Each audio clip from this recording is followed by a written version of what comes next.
I felt like we had a massive target on our back, man. You know who you are. He did run off, stop paying people, and then sell the catalogue to someone else. And by the time we got to the stage, everyone's like, yeah! There were times when I just thought I wasn't going to get better, and I just thought it would keep going until I basically died. Like, I had times where I lay there just wanting to be dead. So what was the point of wearing the mask after that? Oh yeah, tell Harry Love to and then held the phone up to the crowd. I've never had fear like when I stepped in the booth to record my verse for the premiere track. So I lost a few grand. Who cares? Imagine what we could achieve if all of that stopped. I just thought I was worthless. Am I different from everyone else? You become so removed that you think you're weird. What do you think High Focus has done for the scene? How can one label whitewash a whole scene?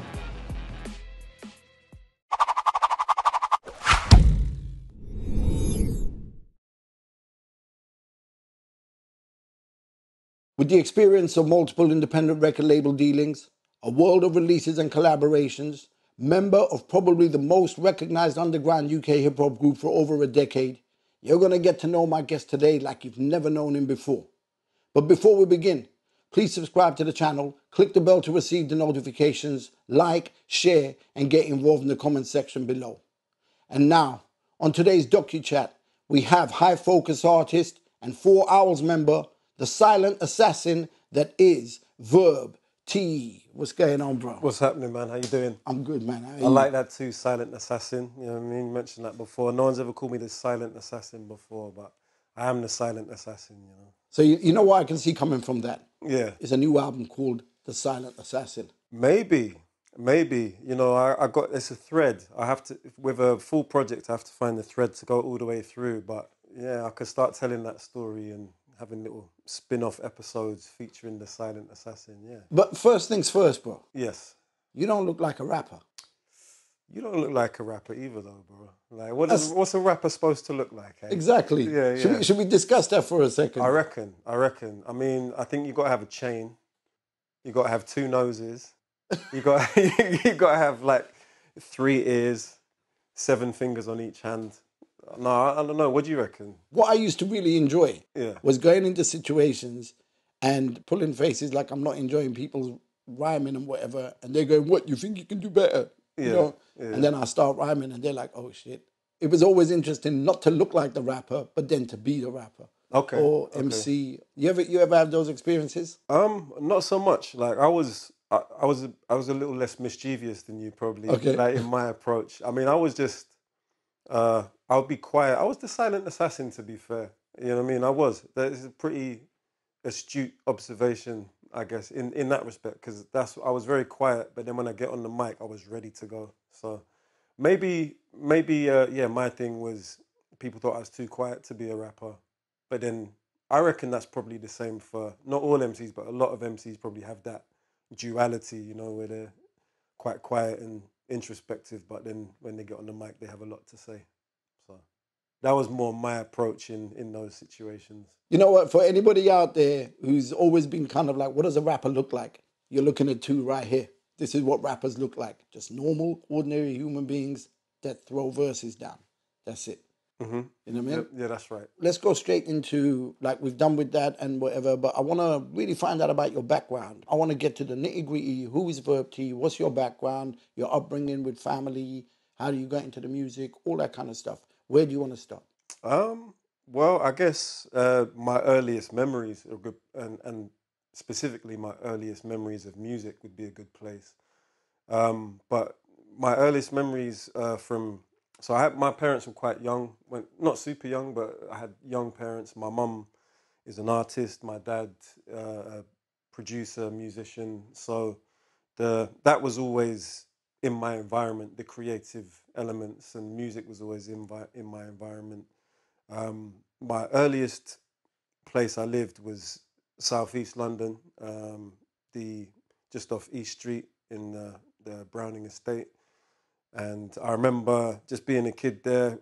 I think like we're going back to the 80s now, so we, even as a young kid, spent a lot of time walking about by myself and just, you know, bumping into other kids in the playground. And I remember, I'm not saying I was left alone all the time, but I remember spending a lot of time by myself. So I think that's one of the things that led me to have an imagination, you know, because you're kind of talking to yourself in your head. I was maybe 7 or 8 years old when I first heard hip hop music. You know, until then it was like pop music, you know, various different things. And I heard, you know, in fact, see, the first record that I really loved was Slick Rick and Dougie Fresh, and it was The Show, and then La Di Da Di. But actually, the one I heard before that was, do you remember an MC called MC Merlin?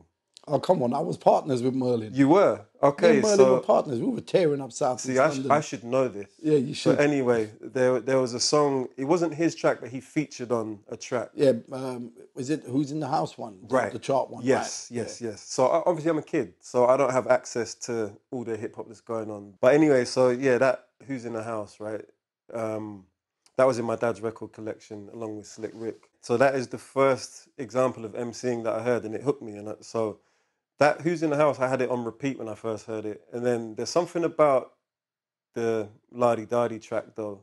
I think it was the storytelling element of it, and you know, it had a couple rude words in it, and you know, the beatboxing side. It's just that captured me, and I wanted to be Slick Rick basically, and that was the origin of those two records. Really, are the origin of, you know, where it all started for me.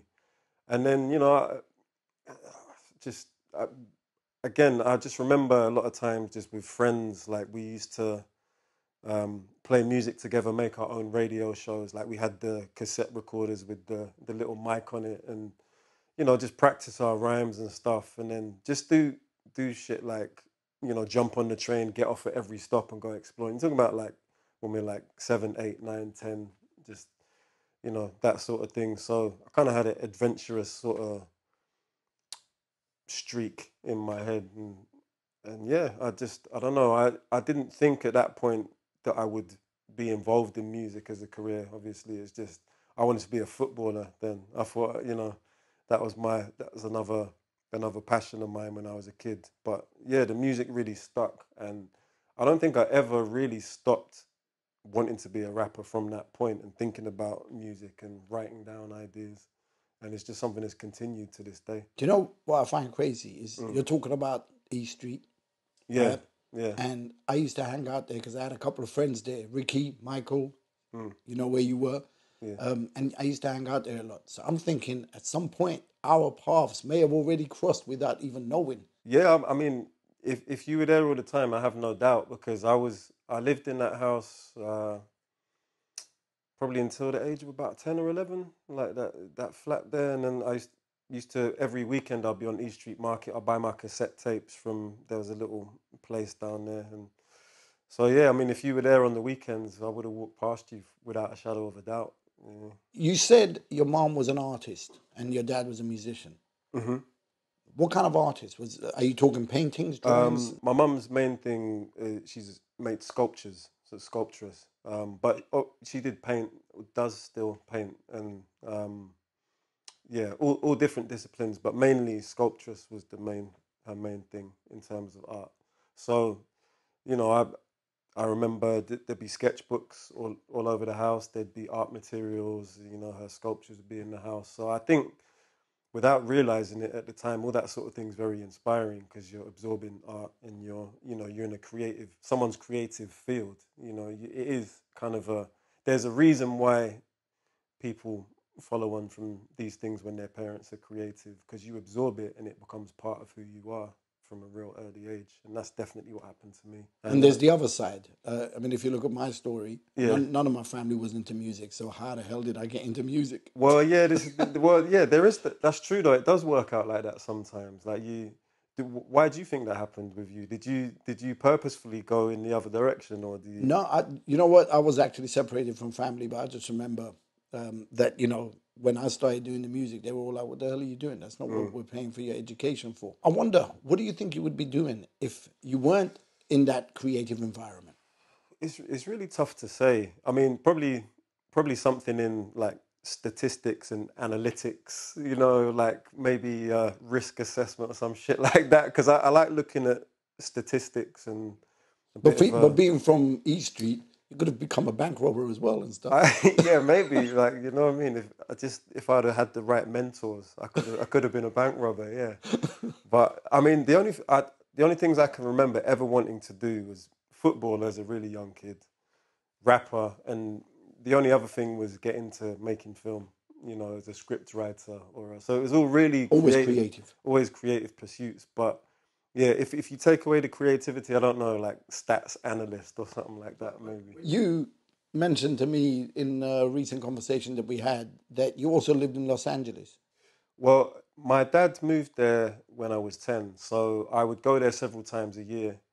So I didn't live there as such, but I spent a hell of a lot of time. Well, I guess I did live there for like a month at a time, 6 weeks at a time. Still living there?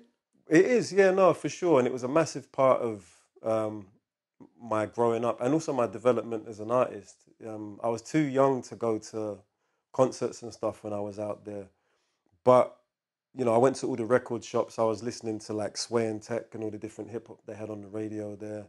And just the environment and, that whole area. Like, he lived at one point near Venice Beach, and that was an environment that kind of had a massive impact on me, and sort of, I don't know, it's just a perspective. It gave me a different sort of view on things, because like being from London and then having that whole life and then like being by the beach, it's just kind of, Very different worlds. well, yeah, completely. And you kind of, it gives you a different mind state, and it gives you a different perspective on even when you go back to London. It's like you see it in a different way, and you appreciate bits from both worlds, and it definitely changes your character. So yeah, I mean, I haven't been for quite a while now, but like throughout my teen years and while I was developing as an MC, that was a massive part of it. I used to go to the record shops and buy, the new 12s that had the instrumentals on, and just sit and write to the instrumentals, and just having that scenery to write while I was listening. It was very inspiring. So would you say the show, Dougie Fresh and Slick Rick, was the most inspiring record for you? It's the one that sparked everything. I would say probably Hard to Earn by Gangstarr might have been the most inspiring, because that's when I really was. That's the one I listened to when I was like wanting to be a rapper, like as in write songs. Like when I heard like the show and La Di Da Di, I was just like freestyling and just emulating what I was hearing. Whereas like I wasn't trying to make Hard to Earn. That was just inspiration, and then I was trying to tell my story at that point, because I felt like that record was a real authentic record where Premier had his style, and then Guru was telling his story, and I wanted to do that, but in my way. And that's when I was working with Harry Love. So it's like, yeah, we're like, you're the producer, I'm the MC. Like, it's a similar dynamic. Like, he DJs as well. So yeah, that's when that album was probably the one that made me want to make albums rather than just rap. It's a good choice. Yeah. I mean, it's a brilliant choice. Yeah. I think it's a great album. And rest in peace, Guru, obviously. Of course, yeah. Rest in peace, Guru. Yeah. He inspired a lot of people, so myself included. Yeah, man. Yeah, this one of the best songwriters in hip hop. I think like maybe underappreciated as an MC in terms of when people talk about the best. I was around people that were kind of moaning about, he's monotone. So they wouldn't put him up amongst the best because he was monotone. Yeah. But that's his style. And right. you got to look beyond that. And, so I always put him up amongst some of the best. I feel like you're exactly right in saying that, but I feel like he was ahead of his time with that. Yeah, because then down the line, you look at 50 Cent, it sounds sick if it's done right, like if it's done in the right way. So, yeah, I think he was ahead of his time with that, because I remember even when I started rapping and doing open mics, I thought you had to shout. It's like, so I'd go away from what my natural tone was. And it's funny because even someone like Guru being one of my favorites, I still felt, because that was like the battle era where everyone was doing punchlines and stuff like this. But yeah, eventually, to be fair, it's Harry Love that said we're in the studio and he's like, just try and do it in more of your natural tone. And that's where I kind of found, my recording voice. And that is interesting, because you being from East Street, me being someone that was in the neighborhood, and I knew what that place was like, that it was quite rough, and it was rugged, it was proper street mentality and whatever. And I would have expected you, if you were going to be an MC, to be the more boisterous type. Yeah. And you didn't. You're more relaxed, the silent assassin.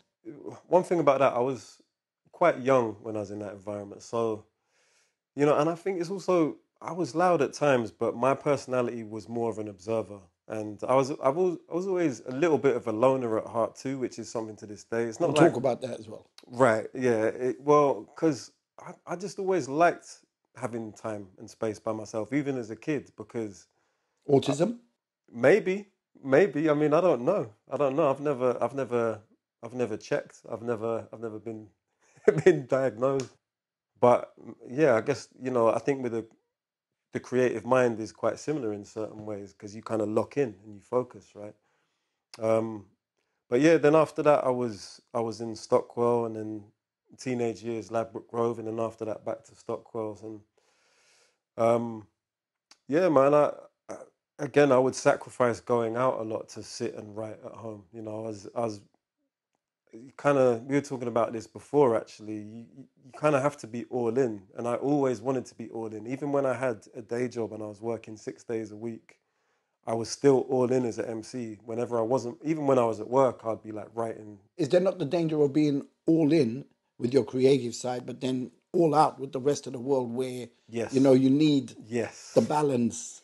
yeah, and I didn't always get that balance right. Even to the point, like, I'll be honest, man, like, even as a parent, I'm like, I feel like, you know, I don't think I'm a bad parent necessarily, but there are times when I was so all consumed with music that it's like it's hard to focus on your life. Like, you know, being it's like you can do the things that you have to do as a parent, like pay the bills, make sure the kids eat, you know, make sure they've got the clothes they need and stuff like that. But to actually be present, you have to be mentally present.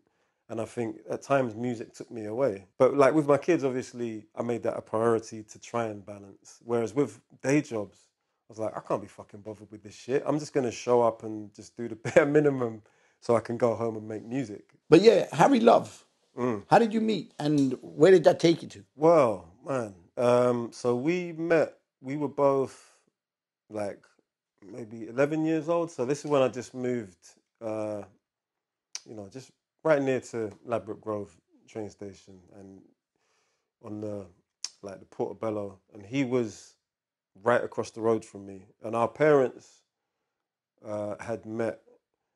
And, you know, usually like you know, when your parents are like, oh, you know, my friend has a son your age. I don't know, it's not necessarily in my experience, but it's as a general thing. It's like as a kid, you're like, fuck that, like you got your own friends or whatever.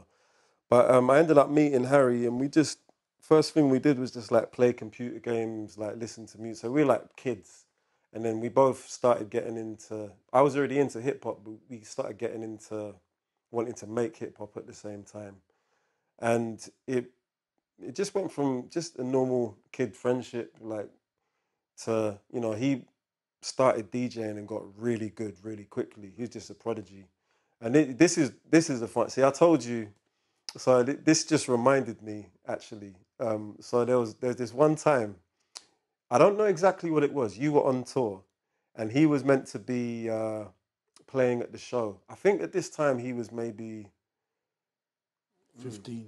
yeah, probably 15. Do you know what I'm gonna say? Like, I have no idea what you're going to say. it's not bad. It's not bad. Deal Real. Now you've mentioned that. That's actually an important thing. You know, the original shop on was it Knoll Street?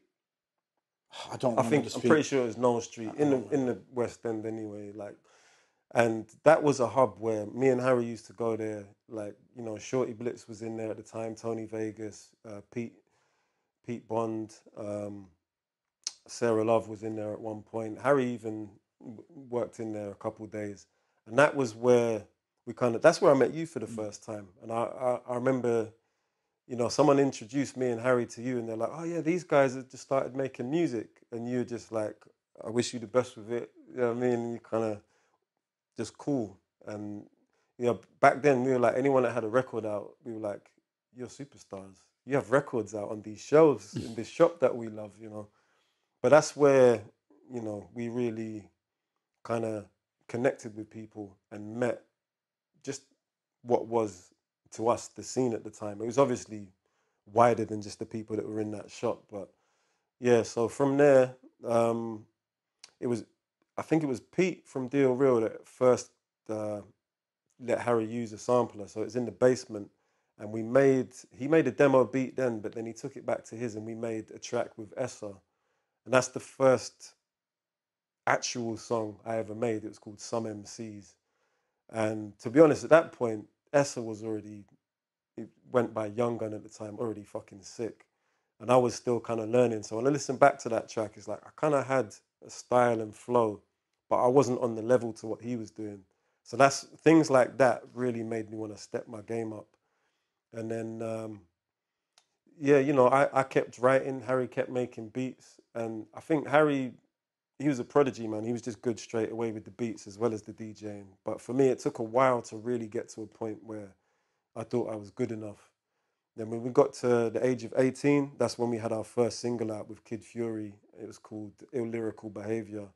And at that point, I thought, shit, I've you know, I've got a record out. Yeah, I thought I had it made. And then it's not long after that, off the back of that, DJ Vadim heard that thing and he wanted to get me and Harry on Jazz Fudge Records. So I got to shout DJ Vadim because he's the first guy who was established and had a label that actually... Well, no, I shout out Dominic who actually put out our first record because he's the guy that actually put his money where his mouth is and put our record out. But Vadim, on the strength of that, he wanted to work with us. Me and Harry didn't have the organisation to get it together, you know. And also, I'm kind of glad in a way that we didn't because, well, I am and I'm not. It would have been cool to have that release, but I feel like I still had a lot of growing to do as an artist. And I feel like if I'd have put a project out then, wouldn't have been what it should have been. But it took us about 5 years from that point to finish our album that we did, like bring it back to basics. But in that time, like we went on tour with For Life Cypher to do, you know, they were doing the Millennium Metaphors tour. And that was my first experience of, you know, being in a fucking tour bus and going to another city to do a gig. And it was only and witnessing levels. Of course. I mean, those guys were like, they had the stage presence, the freestyle ability. They fucking killed it. So that was massively inspirational. And at the time, it was my first taste of like what it was like to tour. So to me, I was like, man, I'm doing this shit. I'm actually, and they were super cool because they didn't know. I think we'd met them before, but they got these two random spotty teenagers getting in their tour bus. You know what I mean? And they were just super cool and like, you know, we had good conversations with them, learned a whole lot from that experience. So much love to Napa, Cy Philly, Life MC, legendary group. And Millennium Metaphors, man, what a legendary project that was. And to be part of that tour, even just for those 4 dates, we did like Jazz Caf and then I think it was Leeds, Brighton, somewhere else. Even just to be part of it for that was a big part of me and Harry building to what we would do later. But yeah, the story I was going to mention. So, see, now I understand this a lot more because we talked quite a bit, right? And I know that you're a joker and I know you're human now and I appreciate it and respect it. At the time, I didn't know you, right?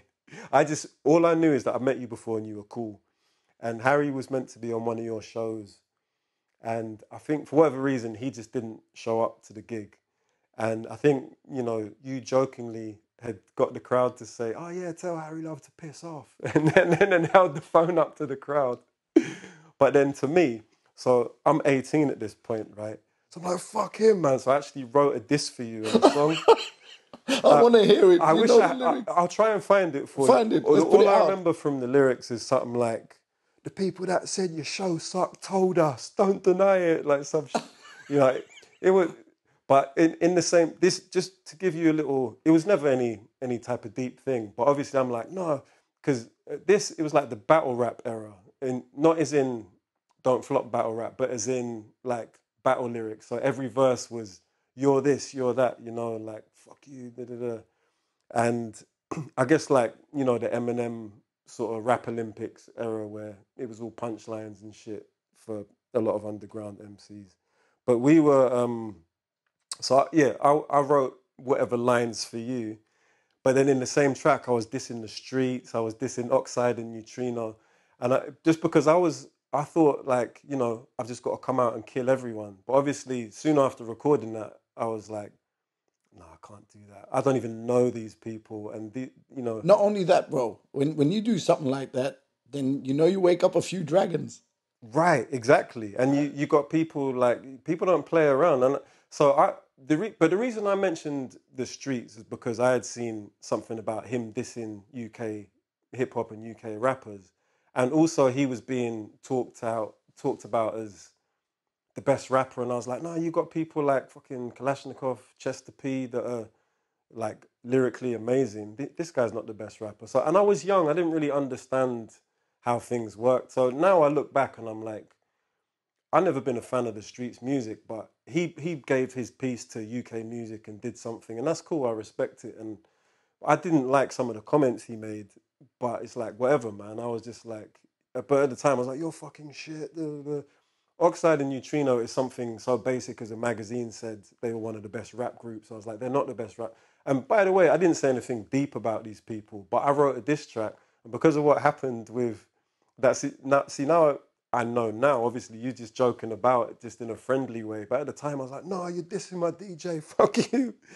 But yeah, we record that. And like you say, I realized, and Harry realized at the time, we can't be coming out. No one knows who the fuck we are. We can't be coming out like that, dissing people But we don't sometimes even that is know. the best way to come out. Maybe, but I guess But 50, all 50 I'm Cent did saying, How to Rob. but But all I'm saying is, some people will retaliate, exactly, and you don't exactly. know what that retaliation is going to bring. Well, exactly. And But I was just a kid that just writing stuff. it's funny though that you mentioned that story because we did that to, I believe it was Plus One, Oh yeah, right? We yeah, yeah. went. I think it was Leeds University, and Ah, we okay. and we were coming back from Switzerland, and Yeah. there was a delay on the planes.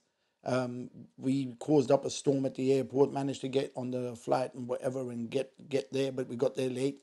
But Plus One was like, we ain't gonna make it to the show. I'm going home. Ah, okay. And he Okay. went home and he left us like rushing off to Leeds or wherever it was to go and do this show. And we got there on time. So when we got up on stage and it was our turn to perform and everything, I've basically gone, guys, and I've explained to the audience, there's like 1,200 people there. And I'm like, guys, I'm going to phone Plus One. And when I go 1, 2, 3, every one of you go, fuck you, Plus One. So, oh wow. So you know what? You might not have even done that to Harry. The people that told us, you might have just said it about Plus One, but they've got mixed up and told Harry it Okay. was about him. All So right. I might have even written that rap about you for no reason, man. No, but to be I've fair, done it a couple of times, so it might have been, but I don't remember the Harry Love I think, situation. But nah, I do remember the Plus One situation that's because he funny, was man. our DJ. Yeah, and he just left So you in the he just lurch a left little us, bit. and we're just like, what the fuck? You That know is what I mean? funny though. I mean, that's the era where they were both in Scratch Perverts as well, Okay, Plus One and so Harry that Love. would So make sense. yeah. You've put your first record out now. Dom was responsible for that. hmm How did that change things for you? After the initial buzz, not a whole lot. It was back to the drawing board because you think that's you don't realize that you reach that goal, but then what? That record's not going to sell forever. That's not going to be new forever. So we, I think it would have been cool if we'd have been ready to go when Vadim came knocking, and that's one opportunity that we didn't take. But what it did do is get us in the studio all the time. And so what it really changed the most was it made me think I'm a rapper and this is what I do now. And I never stopped thinking that from that point. So although I didn't have another release until maybe, I think it was 3 years later, something like that, I never stopped working. I never stopped writing. I never stopped recording in the studio. And I really locked in after that. So what it did, it just gave me a belief. Between having that record out and then having a few shows on the For Life Cypher tour, that's what really made me believe, okay, I'm doing this now. This is what I do. This is who I am. And And it yeah, all begins. that's where it all began. Yeah, that was the real beginning. So there's the origin of me wanting to rap. There's the origin of me wanting to make albums, and then there's, okay, I'm doing this now. This is actually it. And I say, even though I had day jobs, I was working in like video shops and I worked in a clothing shop and shit like that. But that was just obviously because I had to. I had to pay rent and make money. But um, yeah, it was always in my head. I was always a rapper. That's what I did. I've tried to explain this to people as well over the years that at some point you kind of decide, right, I have to take a bigger risk now. And I have to get myself into a position where if I take this serious, it's all or nothing. Mm-hmm. Yeah, you have to. Did you ever come to that point where you had to be kind of like, screw the jobs, everything, because now I'm going to make music a full-time career for me? Yeah, I did. It was when I became part of High Focus, and it hadn't. High Focus was getting known then, but it hadn't really blown up. And I released the Morning Process album, which is probably my most well-known and popular album in terms of numbers. And I had made that. I think we'd done the first 4 Hours album, but it was a point where they were getting recognition and we were getting shows, but we hadn't recouped all the royalties. So I didn't know. But I was at the time I was working in a clothing shop, and I hated it so much that I just would just go in and just stand there and do fuck all, and basically got myself fired. When I got fired from that, it's like, okay, I'm gonna go all in with music. I signed up self-employed, and then that's all I did from that They done point. you a favor. Well, yeah, they did, but I know that I sabotaged that job because I fucking hated it. So they did me a favor by firing me, but I got myself fired because I'd had enough of the job, and I was like, So I'll just stay here to make the last few wages until they fire me. so you done basically. yourself a favor by getting them to do you a favor. Exactly, yeah. It was Okay. just It's funny how that couple of works, isn't it? favors went on. Yeah, I mean, and they did themselves a favor by firing me because I didn't give a fuck about the job either. But yeah, from then that's when I was like all in with music, and it was a risk because at that point I had 3 kids. I wasn't financially stable. And music wasn't a guaranteed thing. I could see it going in the right direction. The shows were more frequent. I was, the music that we put out was getting more popular. But, High Focus was new then. So I remember. right, you do remember because you were pressing all this shit, man. I Like think I started actually pressing before High Focus even came into you existence. did. You pressed one project for me before High Focus, and you pressed Flip Trick's first album, which was released before High Focus was a thing. And I know that because they delivered his CDs to my house. Or, well, they had both on the truck at the same time, and they almost gave me Flip Trick's CDs by mistake. I had to be like, oh, mine are the other one. So yeah, and you were at one of the very first 4 Hour shows, I remember. So yeah, you knew about it from the very start, or from before the start even. Um, But yeah, going back to what you're originally talking about, you have to be all in because people will always come up with an excuse. There's another thing like that we're kind of mentioning a bit when we spoke earlier today. You can always find an excuse for why you can't be all in. You can always find an excuse for why you aren't where you want to be with something.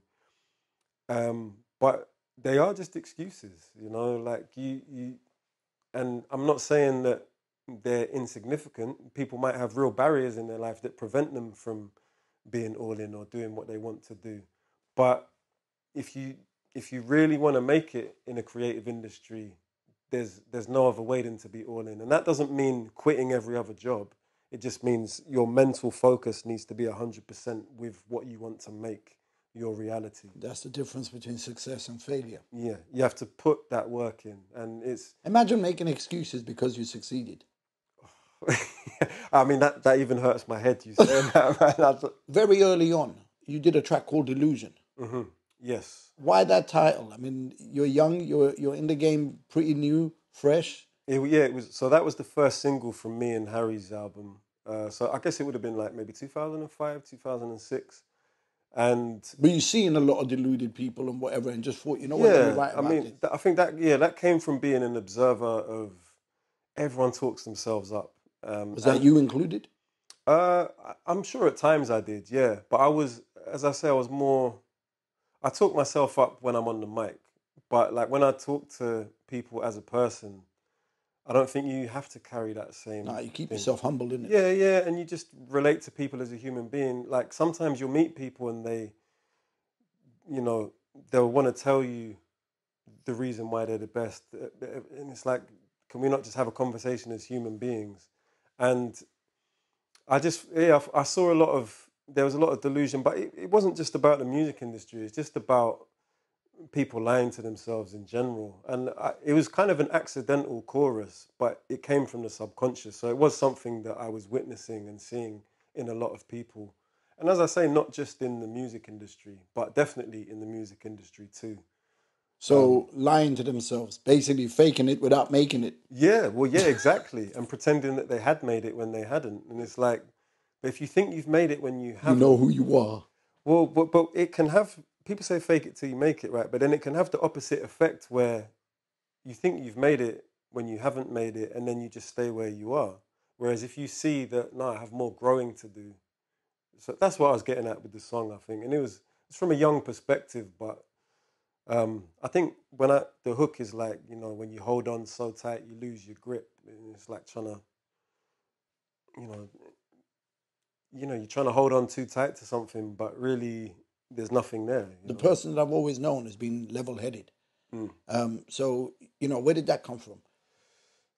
I think I think both my parents are very level-headed people, and like I say, I think it comes from being an observer, man. I think a lot of it goes back to that, like, when you don't talk too much and you listen to what's going on, you absorb and you learn, and you have more of a balanced view from actually paying attention to what's around you. And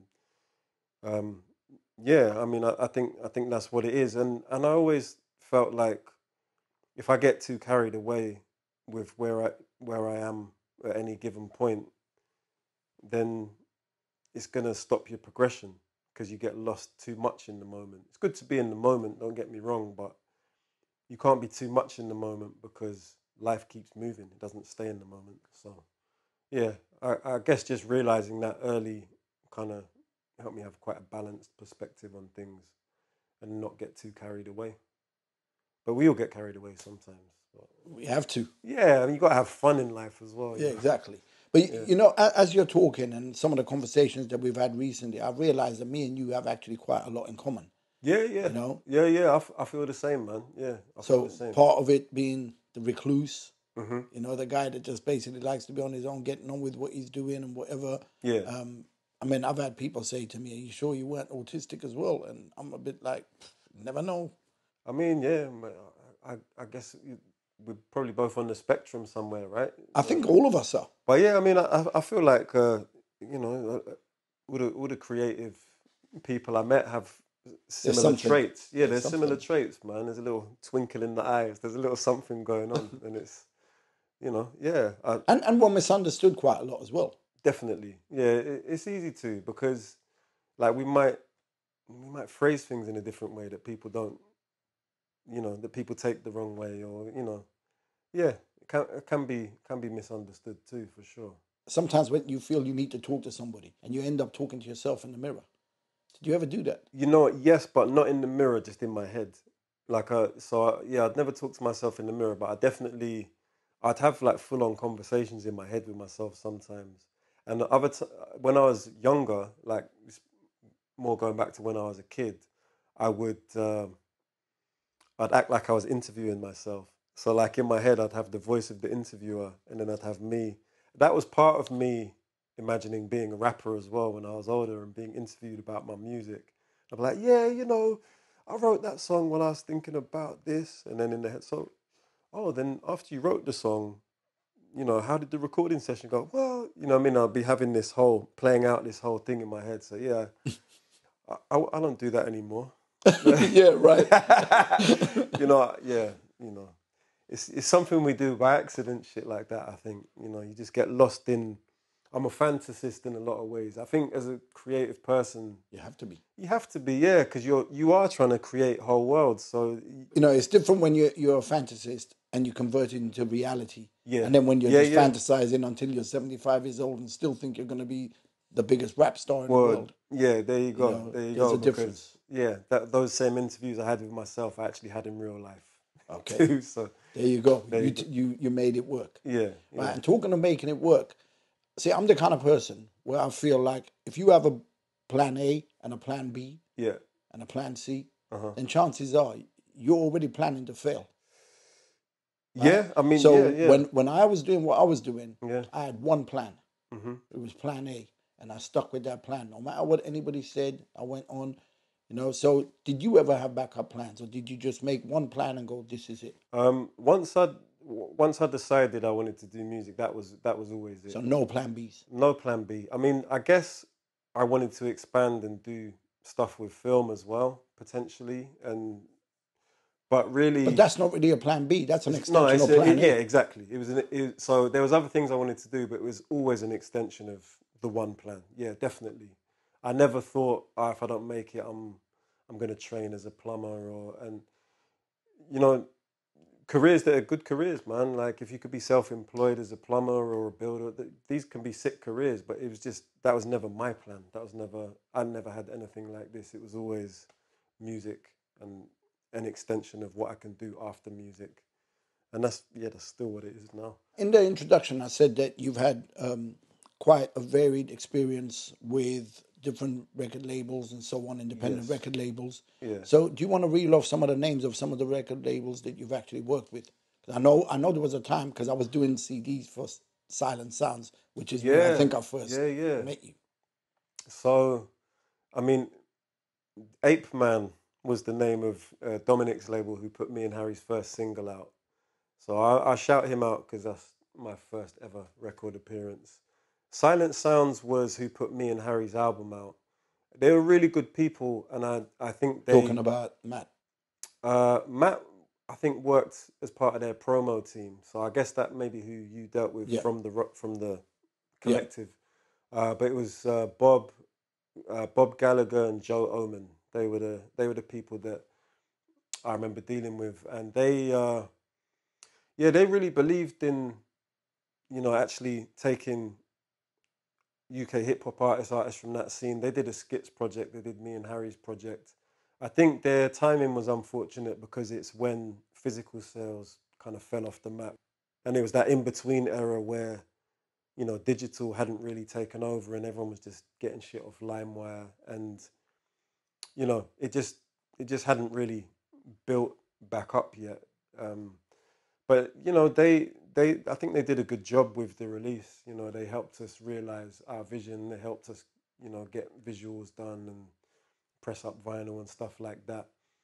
But those guys went on to other things. They did have other plans, or maybe a record label was never their plan A. But they stopped. But all really good people. Yeah. So after that was Low Life. I think you've had some We'll have a little discussions conversation about Low Life there. Yeah. But the one thing I'll say about that is it was another step up in my career. So if you go back to, because this was before me and Harry had released our album on Silent Sounds. So actually Low Life for me was before Silent Sounds. So me and Harry had the 12-inch single Show Bitchness, which came out on Low Life 2002. And then I made a project with Brain Tax. He produced it all. And then it was an EP, but then he was also working on an EP with Kashmir. So we put the two together. So through Low Life, that's how I linked with Kashmir, and as an extension of that, Ghost as well. That put me on the map for a lot of people. When I was on Low Life, that actually put me in front of a lot of people that had never heard me before. That's one of the first things that got me international bookings. Like I went to Hip Hop Camp. I went, I did some shows in France. I can't remember where else. Like basically a few European dates, and a proper tour of the UK where me and Kashmir were actually the headliners. So I wasn't supporting anymore. So regardless of everything else, which I guess we'll talk about, but it just furthered my experience of working in the studio and crafting a project, and took me on tour, put me in the studio with Kashmir, who's one of my closest homies in the hip hop thing to this very day. So it was a good step up, and I have to remember those things because they were really important developmental stages. It also put money in my pocket. I got royalties until he fucked off. Then I didn't get any more. But I did until he fucked off. I did get paid, regularly. But yeah, I don't know if you want to go there, man. I Yeah, don't know yeah. if you. Listen, okay. So before we go there, Yeah. there was other record labels involved. Obviously, you've mentioned High Focus. You Yeah. mentioned there was also one called Pepper, and then another one called Pepper Thomas. Records. Okay, Thomas. I'll get to that. So Pepper Records, that's DJ Juice, and really that was. So he just hit me up, sent me some beats. I liked the beats, and we just made a project. It was. I always had a strong work ethic. If I liked the music, it's like, cool, let's do it. Let's make a project. It was never and ahhing. It was like I would lock in. I went to his studio, and you know, Pepper Records was his thing. I was like, yeah, let's do it. You've produced the project. Let's put it out on your thing. I was never signed to a label, so I did that. That was right before Silent Sounds when me and Harry dropped our thing.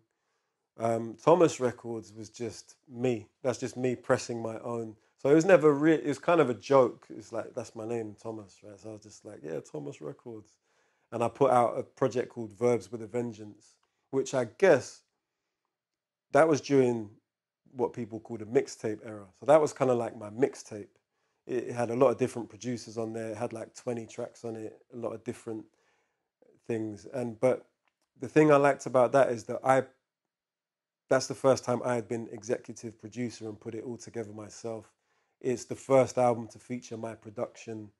I did loads of skits on there. I really feel like it's an underrated album in my catalogue, you know. But people do kind of go back to it. I'm not sure if it's on streaming sites. I think it is. I think you can go listen to Verbs with a Vengeance. And then after that, I did a project on Y&R, which is Jest's label. But yeah, it's just the thing of being a free agent, man, and not being signed to anyone. You just had the freedom if you were working with one producer and they had a label. Okay, we'll do it on your thing. Did the sound itself sonically change as you went from one label to the next? Yes and no. I mean, say if you look at Pepper Records as an example, the sound was specific because it was all produced by DJ Juice and that was his label. But even then, it wasn't a million miles away from what people might have known me for. It was just slightly different because he had his own style as a producer. But I'd say like the project on Y&R was very different, but only because I had started producing in a different way, and it was just my evolution up until that point. So it wasn't necessarily the label that made the sound different. It was more just my development as an artist. I was trying new things at that point in time. That to me is really interesting because as fans or other artists judging you as an artist, Yeah. they look at you and go, your sound, it's not, they want you to be the same as what you always were or what they recognize you for in the beginning. Yeah. But if you try and stay the same, it's like they have a go at you because you haven't changed. But if you change, they have a go at you because you've changed. Yeah. It's weird, isn't it? It is weird, and then there's also the people that, they'll have a go at you for making the same thing, but they're not even your fans. It's just like, well, why do you care what I'm making? You never bought a ticket to come see me or nothing. Yeah, so I mean, I think the most important lesson there is just make what you're feeling. If you feel to make the same style album every time because that's what you love, then fucking do it. Like, if that's what you enjoy creatively, then do it. If you want to experiment and do something different, do it. Just be happy with what you're making and make it authentically what you want to make, not what you think people are going to like. And I think people know that, but it's worth saying because it's so easy to get caught up in other people's opinions and perspectives on what's right and wrong. Here's what I'm going to say now, which I think would make a lot of sense to anybody who's listening and understands. If you've got two brain cells, you'll get this, right? I know people that have been saying to me, it don't sound like your first record. And then when I change it to make it sound like the first record, you ain't moved on. Right? Yeah. So I'm sitting in the background and watching them. And they're going from job to job, to job to job. Same as going from girlfriend to girlfriend, boyfriend to boyfriend, whatever, right? And I'm thinking, how are you judging me for trying something different, but yet, you're stuck in this job situation and you're not happy, so you try and move on and you get something else and something else and something else. Yeah. So what makes you feel that what you're doing is any different to what I'm doing? We're allowed to be different. We're allowed to make changes in our lives. We're allowed to try different things. We're allowed to experiment. Yeah. If you don't experiment, you ain't going to find the perfect. Well, yeah, exactly, and you're going to be stifling part of your creative brain because you're going to be stuck in a box. So yeah, it's a good comparison though. You know, people don't stay in one job, so why should we stay in one sound if we don't want to? That's what I'm saying. And yeah, no, it's absolutely right, man. And then the flip side of that is someone might start working for a company that they fucking love and their heart's in it, so they stay there for their whole career, and that's cool too. Some artists will stay in a certain lane, like you listen to an Al Green record, they all sound great, but he had that classic sound. It was mostly love songs. I know religious songs after that, but that was his lane, and it always sounds great. So why not? Let's go back to Low Life, Yeah. right? Because to me, it sounded like you wanted to say something. No, you know what? Not in particular. I'm more like for me, it's more. Before you go there, Yeah. I've had conversations with other people that have been here, and Well, we've talked yeah. about This Low is the Life, and thing. it can end up becoming an old story. It is an Exactly. old story, Exactly. so it's the only reason why I'm even asking you Mm. is basically because I prefer to get the stories directly from people who were there, Yeah. Yeah. rather than Yeah. all the hearsay that goes on and people throwing their two pennies worth and convoluting everything. Yeah. So I want to. Well. My thing. I'm kind of interested in terms of what you've heard so far.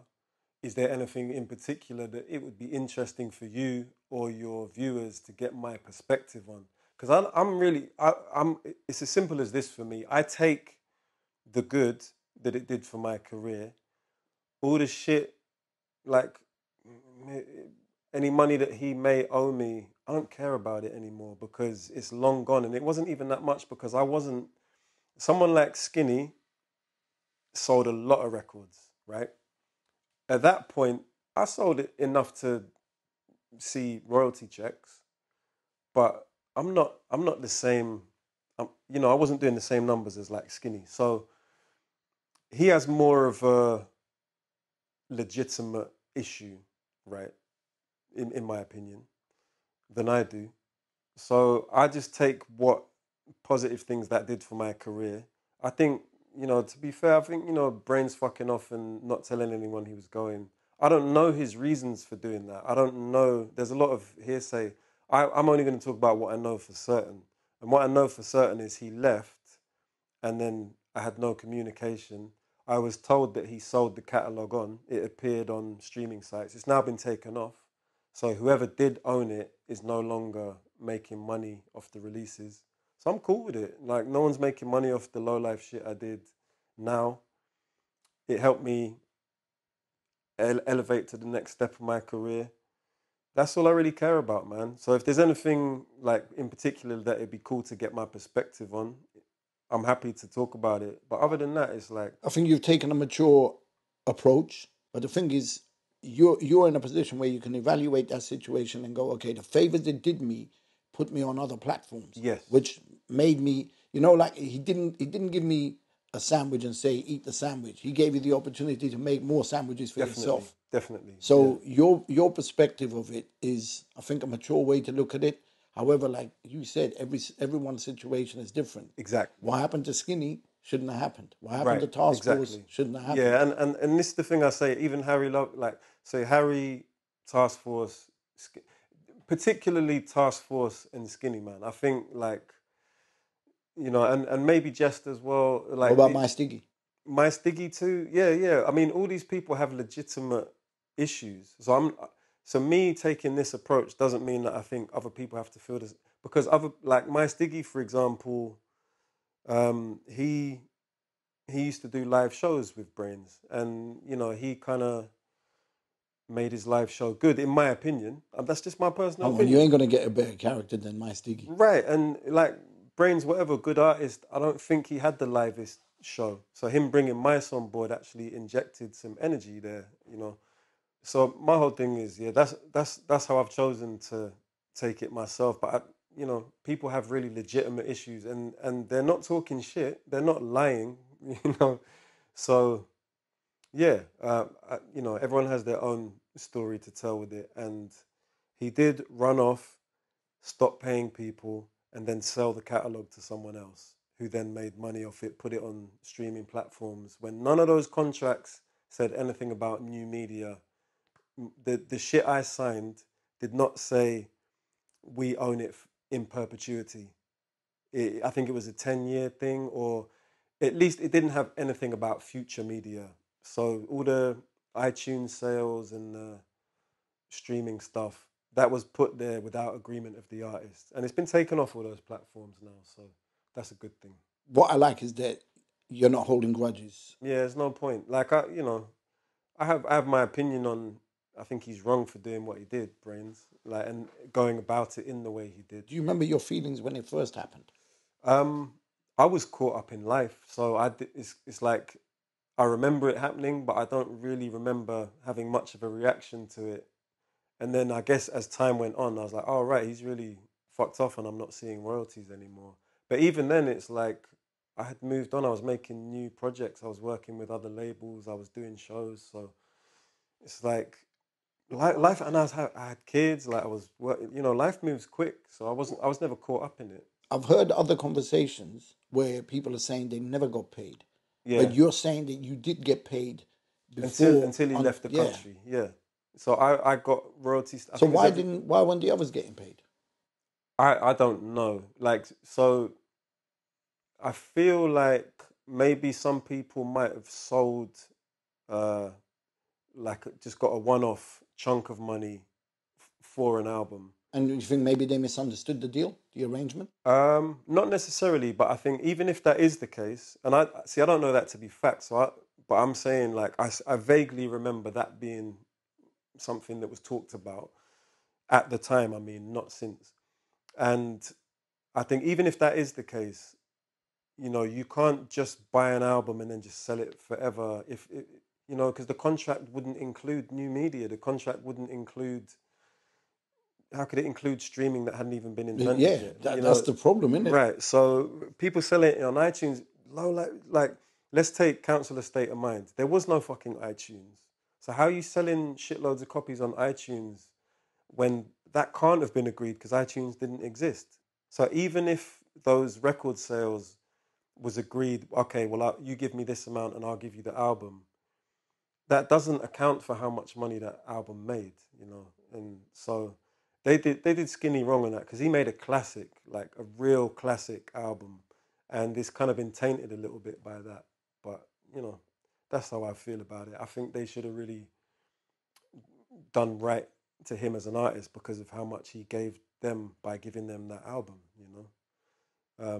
So that's completely different from my situation. My situation is Skinny was already a fucking star at that point. Everyone knew who he was. People didn't really know me. Some people did, but not to much of an extent. So I kind of got put on. So I can be a bit. It's easier for me to be like, well, that helped put me on. So that's so I lost a few grand. Who cares? Like, and it's not like a few grand in one go. It's like trickles of money over time that I would have got. I didn't get, but I got a whole lot more than that by being on the label because I got put on the fucking hip hop camp main stage. I got tours. I got a platform to continue my own career and build on, and that's what I did. Let's talk about that as well, because not too long after, you're dealing with High Focus Yes. Yeah. and you're dealing with 4 Owls. Yep. Okay, so we've already discussed how I got to know you. Yeah. Okay, and I started watching the progress of what was going on. Mm-hmm. At the time, I knew what was coming with 4 Owls Yeah. because obviously I was doing the CDs. Yeah. This is before anyone else knew what was going on. So you've had all the negativity from the low life days, and all of a sudden you're in a position where you can change your life. Yeah. Potentially. Yeah. Yeah. Yeah. So how did High Focus do that for you? And 4 Owls. I'm guessing that was the turning point for you. 100%. Yeah. I mean, the 4 hours was the turning point, but also, making the Morning Process album at the same time as that, it's connected, and I I it, I didn't look at it at the time like this was the thing that was going to change my life. As we talked about, that is the period of time where I was like, right, I'm all in now. This is what I do. I'm not even going to think about these shit day jobs anymore.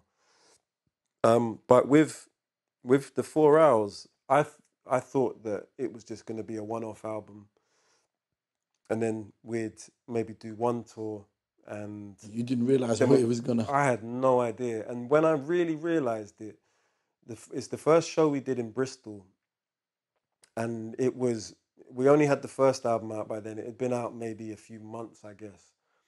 It was called the Croft, the venue.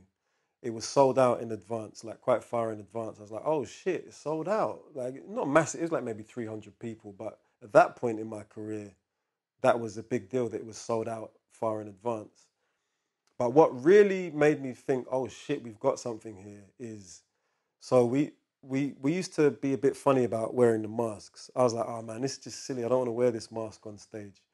But it was like, fuck it, let's do it. So we got them to play the intro to the album, which is just a slow beat from Leaf with loads of like owl related vocal samples over it, and like some trumpets that's like duh, duh, duh, duh. So like, but so there was no backstage, so we had to walk from the back of the crowd, and so that music's just playing, that intro song, and we're like tapping people on the shoulder like, sorry, can I get through? And they turn around and they just see these guys with owl masks, and so slowly everyone's like, oh shit. And by the time we got to the stage, everyone's like, yeah. And I just looked at the guys. I was like, what the fuck is? I've never, like, I had good reaction on stage and stuff, but I've never stepped on stage and had a crowd just be like, like crazy. But that moment, I was like, fuck, like we've got something here. And then it just, every show we did, the energy was just crazy. At that point, did people know who was in High Focus, or was it just all kept secret? See, I knew. Yeah. No, they did. See, so at that point, Leaf Dog had his solo album out. Flip Tricks had had a couple albums out. I don't know if I'd released The Morning Process, but I had a career up to that point in hip hop, so people knew who I was. I don't know if... No, I'm not talking about if people knew who you were. Yeah. I'm saying when 4 Owls came in, did people kind of know that it was you? Once we released the first single, they did. Yeah. Okay. Yeah. So what was the point of wearing the mask after that? Well, see, the point of the masks was to take it away from Verb T, Flip Tricks, BVA, and Leaf Dog, and make it just be a unified group, the 4 Owls, and not be about, it was like stepping into a different creative world. So it wasn't just, oh yeah, 4 solo artists have come together. It's like, no, this is a new group. It's a way to make it, and it wasn't really my idea for the masks. Like I say, like, I have a love-hate relationship with those masks. I can't keep them on for the whole show because they get sweaty, but I can't deny that it was part of one of the elements that made it stand out. So I love it at the same time. But yeah, to answer your question, like, people knew it was us. But see, the thing is, the 4 Owls brought a whole new audience to High Focus and to us as individual artists that didn't know about us before. So even to this day, I might go on YouTube on a 4 Owls video, or, I might post a song and there'll be a comment that's like, oh, is he in the 4 Owls? So it's like, it shows that 4 Owls had an audience outside of what we each had individually, and outside of even what High Focus might have had at that time. And I remember like Flip saying to me at the time, like, yeah, I've just got a ton of requests for shows and everyone wants the 4 Owls. And you know what it is? It's the connection of, the synergy between all of us that kind of gave it a certain feel. And obviously Leaf's producing it all gave it a certain sound. But it's also, I don't think there was any groups at that time. And people do like groups because it makes it more interesting when you've got different voices. And we've all got really different tones and styles. And they just sit really well together. And I enjoyed making the project and I thought we had a really dope album. But I didn't realize how much that would hit people until that story, about walking to the first show. And then it's just like every show after that was just the same sort of thing. And by the time we made the second album, we had the premiere feature. That's when it took it to that next level, and we were getting that same shit in Europe. Like, we go to Austria, 4 dates, all sold out. We're playing like the Flex Club in Vienna to 800 people, and just is that long? Yeah, bro. You know that club, right? That's one of my favorite clubs. It's by the river or something as well. That's right, right by the Danube. Yeah. I remember the first time we played there. It's one of our first big European shows, and there was like a DJ on before us, and I thought he was like the main star and we were supporting him.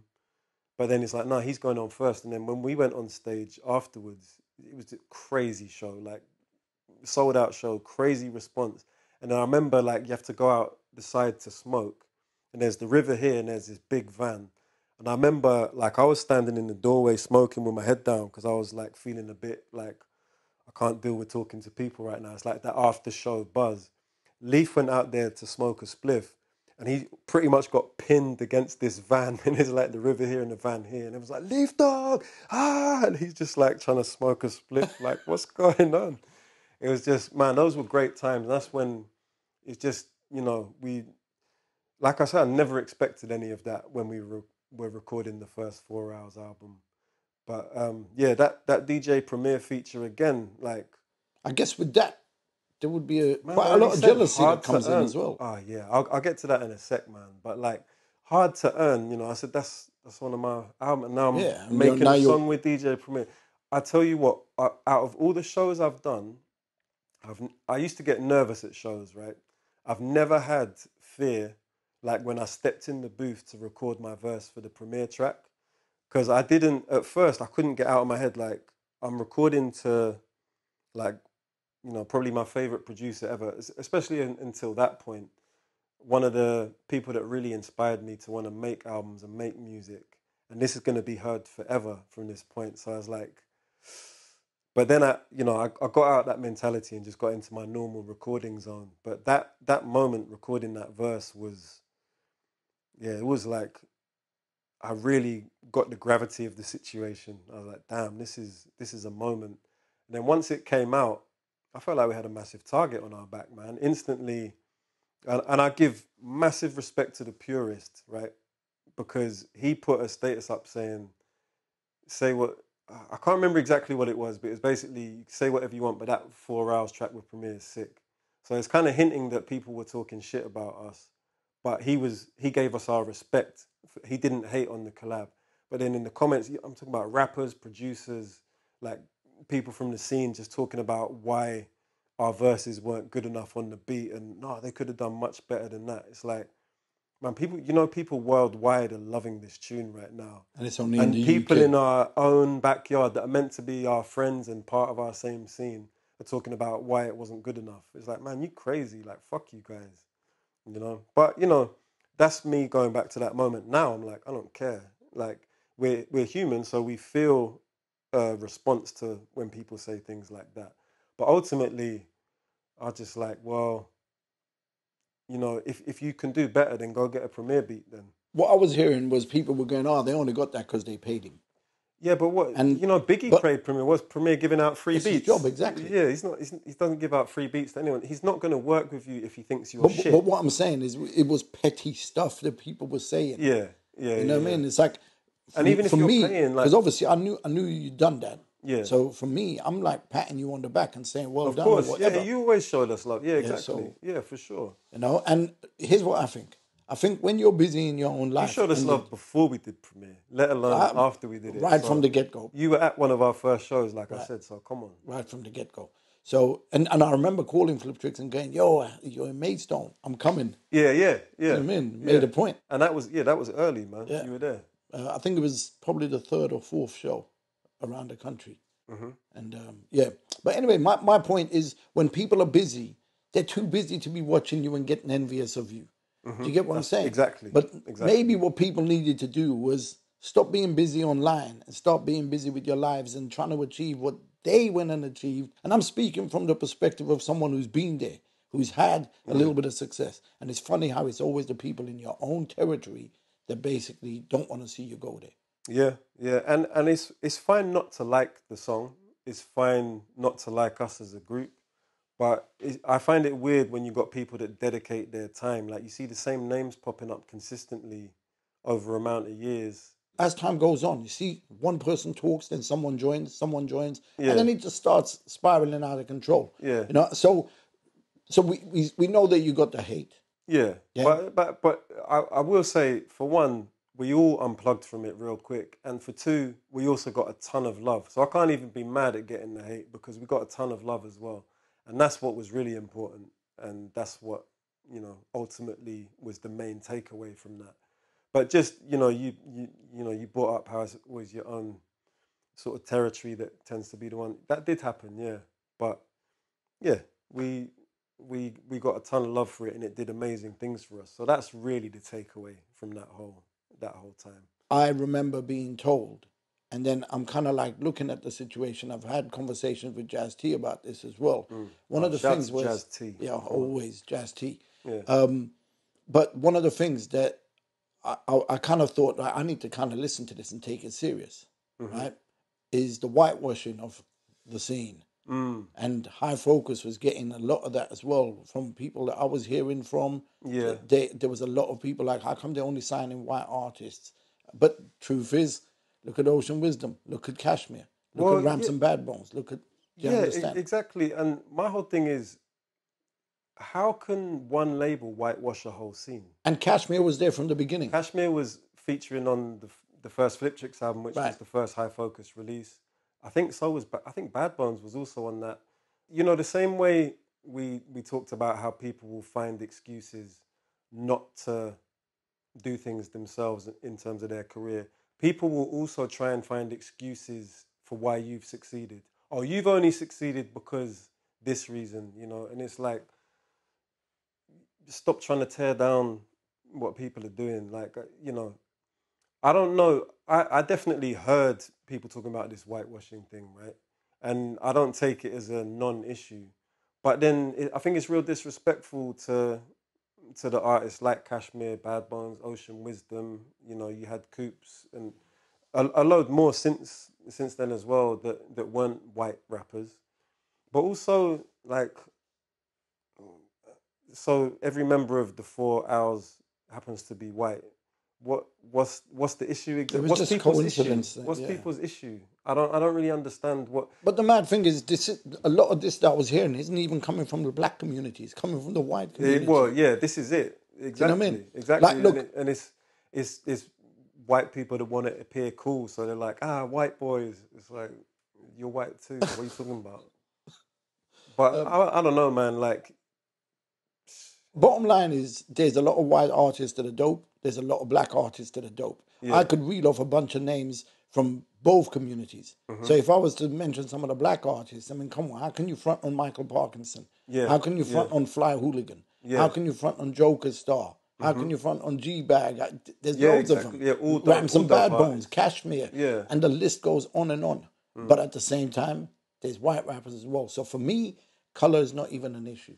Like, it's whether you're good or not. Yeah, I mean, it should always be about the skill. I think, one issue I did here is, and this is going back, is that there were promoters that would prioritize white artists. Now, I don't know the details of that to know who that is or what exactly went down. But if shit like that did happen, then it's obviously wrong, right? I think there's other things that we saw, like maybe when I first started going to events, it'd be more like of a mixed crowd or maybe a predominantly black crowd, and then Over time, crowds became more white. Now, but you could say the same for hip hop, though. Right, true.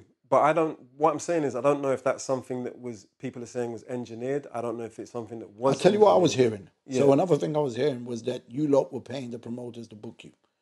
Fuck no, man. That's bullshit. But this is what I'm hearing. So we either got booked or Flips would book a venue. Or you're friends of promoters and that's why they're booking you and they're not booking others. Nah, that's bullshit, man. And again, that wasn't coming from black artists. That was coming from white artists who are basically saying, how come they get all the bookings and we don't?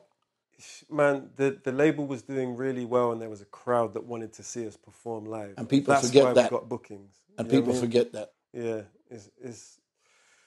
Yeah, I mean, shit, like I say, I'm not saying that if there was promoters that were prioritizing white artists, that's something that I was never aware of. That's something that I was never, I never saw happening directly, because I think that's some bullshit if that happens.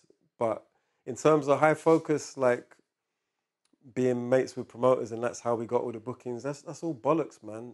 The reason the label got bookings is because there was a big audience and they wanted to see us perform live. That's it. That's it. I think when people have a gripe with you, they'll just look for any excuse to say whatever they want to say. Yeah. And really, instead of wasting the energy on doing that, they need to become the success But it's story. funny, like I would have loved someone to come and bring that issue to me so I could talk it out. Because, you know what I mean? Tell me exactly what's happening and where it's happening. Because that's something I would speak out against if there was evidence that this is happening and the scene is being whitewashed on purpose, then I think that's some bullshit. Like, Of course. I would, but no one ever came to me and said anything. No one ever brought this issue to me. It was always talk in the background, like, and you know, people got signed on their merit as artists. There was no other agenda there. It was like, you know, who fits in like as a sick artist. There's, you know, that's not me. I don't sign anyone to the label. That's Flips is signing people who he thinks are talented artists, and that's it. What suddenly clicked in my mind is that all these people that are saying whatever they're saying, they're not actually in the culture like we are. You know, they get in this for the wrong reasons. We got in this because we love what we did. Yeah, and we love what we do. We rhyme. Some people just look at like people getting famous and then they decide, oh, I want to be that. And then when they don't get the success, then like I said, then the blame starts throwing. Yeah. Yeah, I don't know, man. I don't really know what to add on to it other than what you said. But yeah, people do just judge without knowing the ins and outs. They just make up their own opinion just to have an opinion sometimes, I think. And unless you're actually part of what's going on, you don't actually know. You can say what it looks like, but you don't know. Like, you can accuse anyone of anything, but because it appears a certain way. But if you're not part of what's going on, you don't know what's happening. Like, it's like with the low life thing. So many people will say, oh, this happened, that happened, that weren't actually there and weren't actually part of it. And everyone just wants an opinion, don't they? But why is it their business? Well, it's not. But I get it when it's a public thing like a record label. People are gonna, it's out there for the public to see. So it's fine. People are gonna have an opinion, and that's all good. But don't claim to know what's going on. People can say what they want at this point. I've kind of tuned out of all that. I've gone back to recluse mode. Like, let people say whatever they want. You know, like, I know the truth. We only really have to answer to ourselves. You know, you can lie to yourself or you can be honest with yourself. And I think if you talk about other people too much, you're probably ignoring shit within yourself. Within yourself, yeah. Sometimes I just feel like, yo, imagine what we could achieve if all of that stopped. Yeah. Well, yeah, this is true. And not just within the UK, but just throughout Europe and other parts of the world. Like, you know, being a bit more unified, and it's not just about working together in terms of making music together, but just having good communication. But isn't that what High Focus has kind of showed us all? That look at what we can achieve if we all pull together.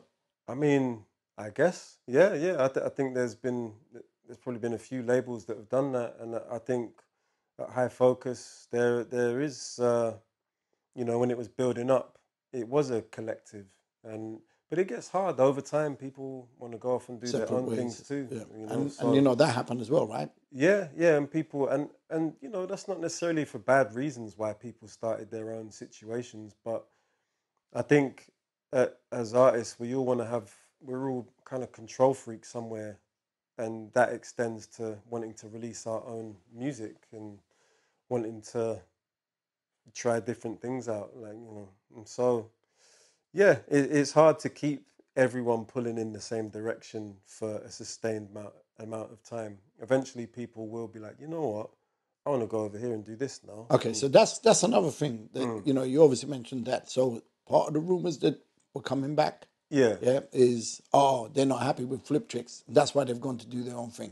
Do you want to clarify all of that? yeah. Well, look, Because I know it's not the case. yeah. Do tell it. I mean, look, people want to start their own label because that's the thing that was shown to us. Like, you can make more money that way for a start. You can have full creative control. You don't have to answer to anyone. So it can be a natural progression, and I think that's what people wanted to do. They wanted to have their own situation where they could be in full control.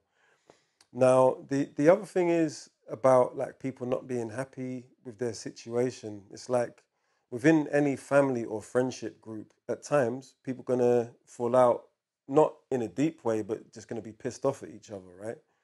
Now, what happens here is that people hear, oh, so and so was saying this. They said they were talking about Flip Tricks, and they said this about him. It's like, well, they might have overheard something that they don't understand because they're not part of the label and they're not part of the group. So every friendship group, every family has arguments, has internal this and that. Anyone outside looking in, they might look at that and say, oh, they've got beef now, they've fallen out now. But everyone's cool. Like, it's like people are going to work on different things. Life is going to take us in different directions. We're not all going to stay part of the same thing. But I guarantee there's not one person on the label that doesn't appreciate what the work that Flipper put in and what he, the point that he brought us all to. Now, because people have gone off and started doing their own thing, that doesn't mean they fucking hate him now all of a sudden. It just means they're taking a different direction in music. And that doesn't mean beef. That doesn't mean falling out. And that doesn't mean that he's done something bad to them. It just means that people are trying something different, man. It's like, But they're still doing stuff on High Focus though, as well, right? Yeah. So, I mean, isn't that the proof in the pudding? I mean, I think so. But again, people are going to talk, man. And to be fair, yeah, people might have overheard someone complaining once and taken it to mean way more than it means. And you went on and you done other things. For example, you've appeared on Romesh Ranganathan's program. Yeah, His series, and your track, and it started off, I guess, from one situation that then led to your track being used as the theme. Yeah, so well that theme song, so it was a series he had called The Reluctant Yep. Landlord. I watched it all. Yes, yeah, it was. I enjoyed it, man. There was 2 series of it. So that all started.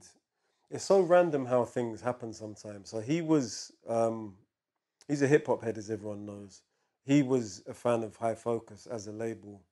Now our DJ at the time, Mad Nice, he tweeted Romesh once about something to do with a guest, just basically a bit of feedback about a podcast that Romesh had done. And Romesh was like, oh, we're fans of you guys. Would you want to come on the podcast? So I went on with Mad Nice and we did an interview. And then from there, he got more people from the label on the podcast. And he was doing a show in America called, I think it was Just Another Immigrant or something like that. And, the premise was English comedian going to America to try and make his name. And he thought it would be cool if he had a UK hip hop soundtrack for that. So he wanted to get the High Focus artist to do the soundtrack. So we did that. That went really well. He messaged me one day and he's like, oh, I'm doing a new series. Would you be up for doing the theme song? So he asked me directly. So yeah, that's how that came about. And we, there was other bits of music. It was all produced by E92, me on the vocals. And yeah, we did the first series, we did the theme song, which was also the theme song for the second series. And then on the second series, we did like music for the closing credits of each episode. And yeah, it came to a point where I recently did a track with him and Doc Brown. I saw which that. was, yeah, remix. It's that got hemorrhoids line. Yeah. He had a hemorrhoid line in there, hemorrhoid punchline. But yeah, the song. I've always had really serious songs, and I've tried to balance it by making humorous ones. And I had one of those humorous tracks. It was produced by Vic Grimes, and I thought it'd be cool to do a remix where I get 2 people that are into hip hop but also comedians, so Doc Brown and Romesh. So yeah, that was cool, man. And we even performed it live. Like he did a sold out show at the O2, which was sick. He had an after party at the little club they got across from the arena, and we performed the track, like the 3 of us, for the first and only time, which was cool. But yeah, man, it's very good guy, big supporter of Yeah, the 100%. label and just hip hop in this country in general. Well, hip hop in general. He's a big Bro, supporter he's as reached well. out to me. He's reached out to so many other hip hoppers. So you could tell he's all in. You know what I mean? Yeah, So 100%. Yeah. so that was because obviously I was watching the program and then I was like, yo, that sounds like Verb. And then I'm Yeah. waiting for the end credits, and sure enough, it says Verb and Pitch. Yeah, So I yeah. was like, yo, sick. Yeah, that was cool, man. And yeah, I really appreciated that because again, it's another one of those moments that felt like another step up in their career because when I did that, it made me think, shit, I need to make sure my publishing is right. I need to think about how to, apply what I'm doing to a different environment, like something for TV. So you think about writing in a different way, and yeah, it was cool, man. It was another step in the journey towards doing more things and being a bit more professional, even in terms of signing a publishing deal and actually having a publisher now. And it's a shit that maybe I should have done before, but Everything it's in its never own too late. time. Yeah, Yeah, it's never everything in too its own late. time. Yeah, We're still learning.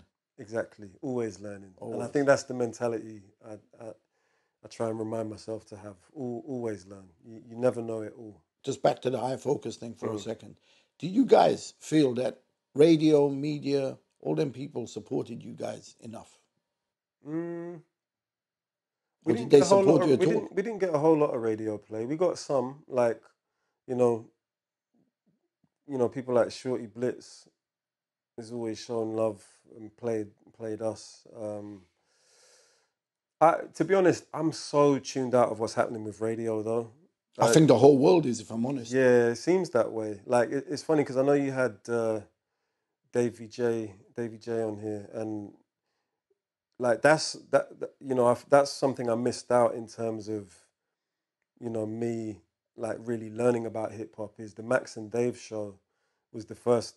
I found it by accident, but then I realized I think it was on every Tuesday because it was on at the same time as EastEnders, and I used to record it, and I'd have it playing while EastEnders was on. Which I don't know, when you're a kid, you do weird shit like that. Yeah, like But watch EastEnders, but weirdo. yeah, I mean, yeah, why not? But that's I learned about a lot of hip hop through that show, and it was very educational for me at a young age. And it's just not like that anymore. The radio doesn't serve the same purpose anymore, and it hasn't for a while. So, just in going back to your question, I don't know how much we were played. I don't think we got a whole ton of radio play though. I think we got some. Me as an onlooker, Yeah, what I'm saying is most of the traction that's coming through for you guys is yeah. through High Focus YouTube channel. Yeah, I mean that was a massive part of what made the label what it was. Yeah, Because Flip knows what he's doing. yeah, and the timing was great, man. He got in there a very good and started building up that base. And yeah, he does know what he's doing, and his timing was great with putting out visual content when it wasn't inundated. There wasn't just shit everywhere. And you know what? And also like the fact that he makes an effort with the videos. Yeah. Like, He they're had not great basic videos. videographers, like Yeah. good, making really good videos and like actually having a budget to make a few videos and I think it's funny because I kind of feel like the video thing is not as essential as it was back then. I think it's um, now it seems to be that people want to have online content to promote themselves on social media. So like shorter videos and live rapping to camera with subtitles on it seems to be the current thing at the moment. I mean, it's cool, whatever, but I think music videos can be real creative and can add personality to a song if you put a bit of creativity behind them. What do you think High Focus has done for the scene? When you say the scene, you just mean like hip hop in this I'm country or I'm the talking underground about, hip hop? yeah, the underground hip hop scene. Has it helped?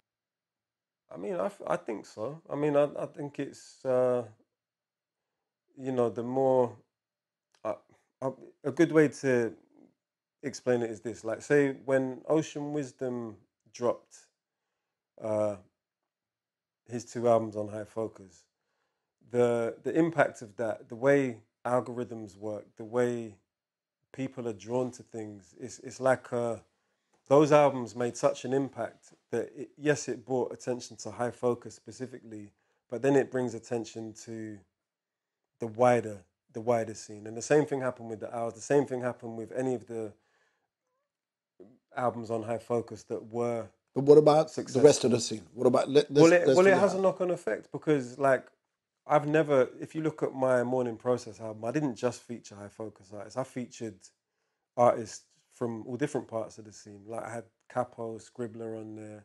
You know, I've. Why is Capo not on High Focus? I mean, I don't know if he wants to be on. I don't know. I don't like. He's doing his own thing, man. I know, but yo, Capo is a legend, man, and he's still making great music now, and he always has done. You know, he's a brilliant writer, super intelligent. So but in terms of the scene, it's like we weren't just. If you look at the featured artists on projects, it wasn't just High Focus artists featuring on the albums, and it wasn't always just. Even if it was a High Focus showcase, it wasn't just High Focus artists performing. There'd be other people that would be there. And also the fans that listen to High Focus, they don't just listen to that. They're like, oh, there's actually some good hip hop that we like in the UK. So they explore more and they find out about other people. So it has helped. Yeah, and let's take someone like Bad Bones or myself. We had catalogues that existed before High Focus. So people will go back to that. They'll hear about other artists. It all brings attention to the same thing, in my opinion. So it's not just self-serving, and I think it does. Some of that is also down to the other artists to capitalize on the situation that you guys have built. Yeah, for sure. Like the promoters that book us, they didn't just book High Focus artists. They also booked other people as well. And yeah, and you're right. It is down to other people to make things happen and see that. Okay, so people are paying attention to rap music, hip hop music, whatever you want to say. So how do we reach those people that are interested? Because it's not like people are just fans of one label. I was never like, oh, I like fucking Def Jam, so I'm just gonna listen to rappers that are on Def Jam. It's like, nah. Some people Slick do Rick though. is fucking sick. Yeah. What other rappers are there out there? Yeah, but some people do that though. Maybe, but it's a bit close-minded. Yeah, it's funny to me. I think if you like a style of music, you're not just going to listen to one artist or one label. You're going to have your favorite label or your favorite artist, but you're going to be looking for more beyond that, surely. Yeah, of course. Let's move on to talk about you a little bit more on a personal level. Yeah. So, first of all, you have your own, or I don't know if the label is still running. Is your label still running? Not currently. Something I found hard to keep going. Okay. The catalogue is out there, the music is still out there, but I haven't released music as a label for a while. Yeah. How long is a while? I don't know, a couple of years, like maybe. So what was it? I mean, I'm guessing like obviously you got family. Yeah. So you got kids. I think you said you got. I got four kids. Yeah. So you got family. You've got that pressure, stress, everything adding up. And it just became something that I wasn't good at building a team to help me do things. So I tried to do everything by myself. And, I made projects and worked with artists who made projects that I was really proud of. I think we built a good catalogue. Like we got to a point where we did shows across the country and stuff overseas. And, you have problems in your personal life that have a knock-on effect, and you can't do everything. It's like I said, how music would distract you. It becomes all-consuming and will distract you from certain responsibilities, and that can happen. That happened with the label, whereby I had to focus on my life, and it's a shame that I couldn't keep it going. But not every job is made for everyone. Like I don't think that was the right thing for me to be a label head. I think I was good at finding artists. I was good at overseeing projects and making things happen. But I needed more of a team around me to really take that at least where tried. It needed to go. And there was success in it because we made good music and we You know, we have a catalog to show for it. You know, all the artists on the label worked hard at their craft and did good things. It's just I wasn't able to sustain putting music out as a label. But you know the proof in the pudding as well, based on a conversation that we had not too long ago, a few minutes ago. It's like you're still with High Focus. So how Yeah. can there potentially be this separation that people Well, think yeah, there yeah, is? yeah, yeah, Do you know what I mean? yeah, In one of our conversations, you mentioned that you were having some medical problems. yeah, yeah. And this is something I've talked about in my music too. But my diagnosis went from Crohn's disease to ulcerative colitis.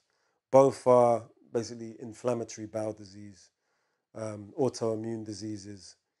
And you know, I've been healthy now for quite a good few years. So somehow I've, you know, what is a chronic illness, I've managed to go into remission with and not have any symptoms of for quite a few years now.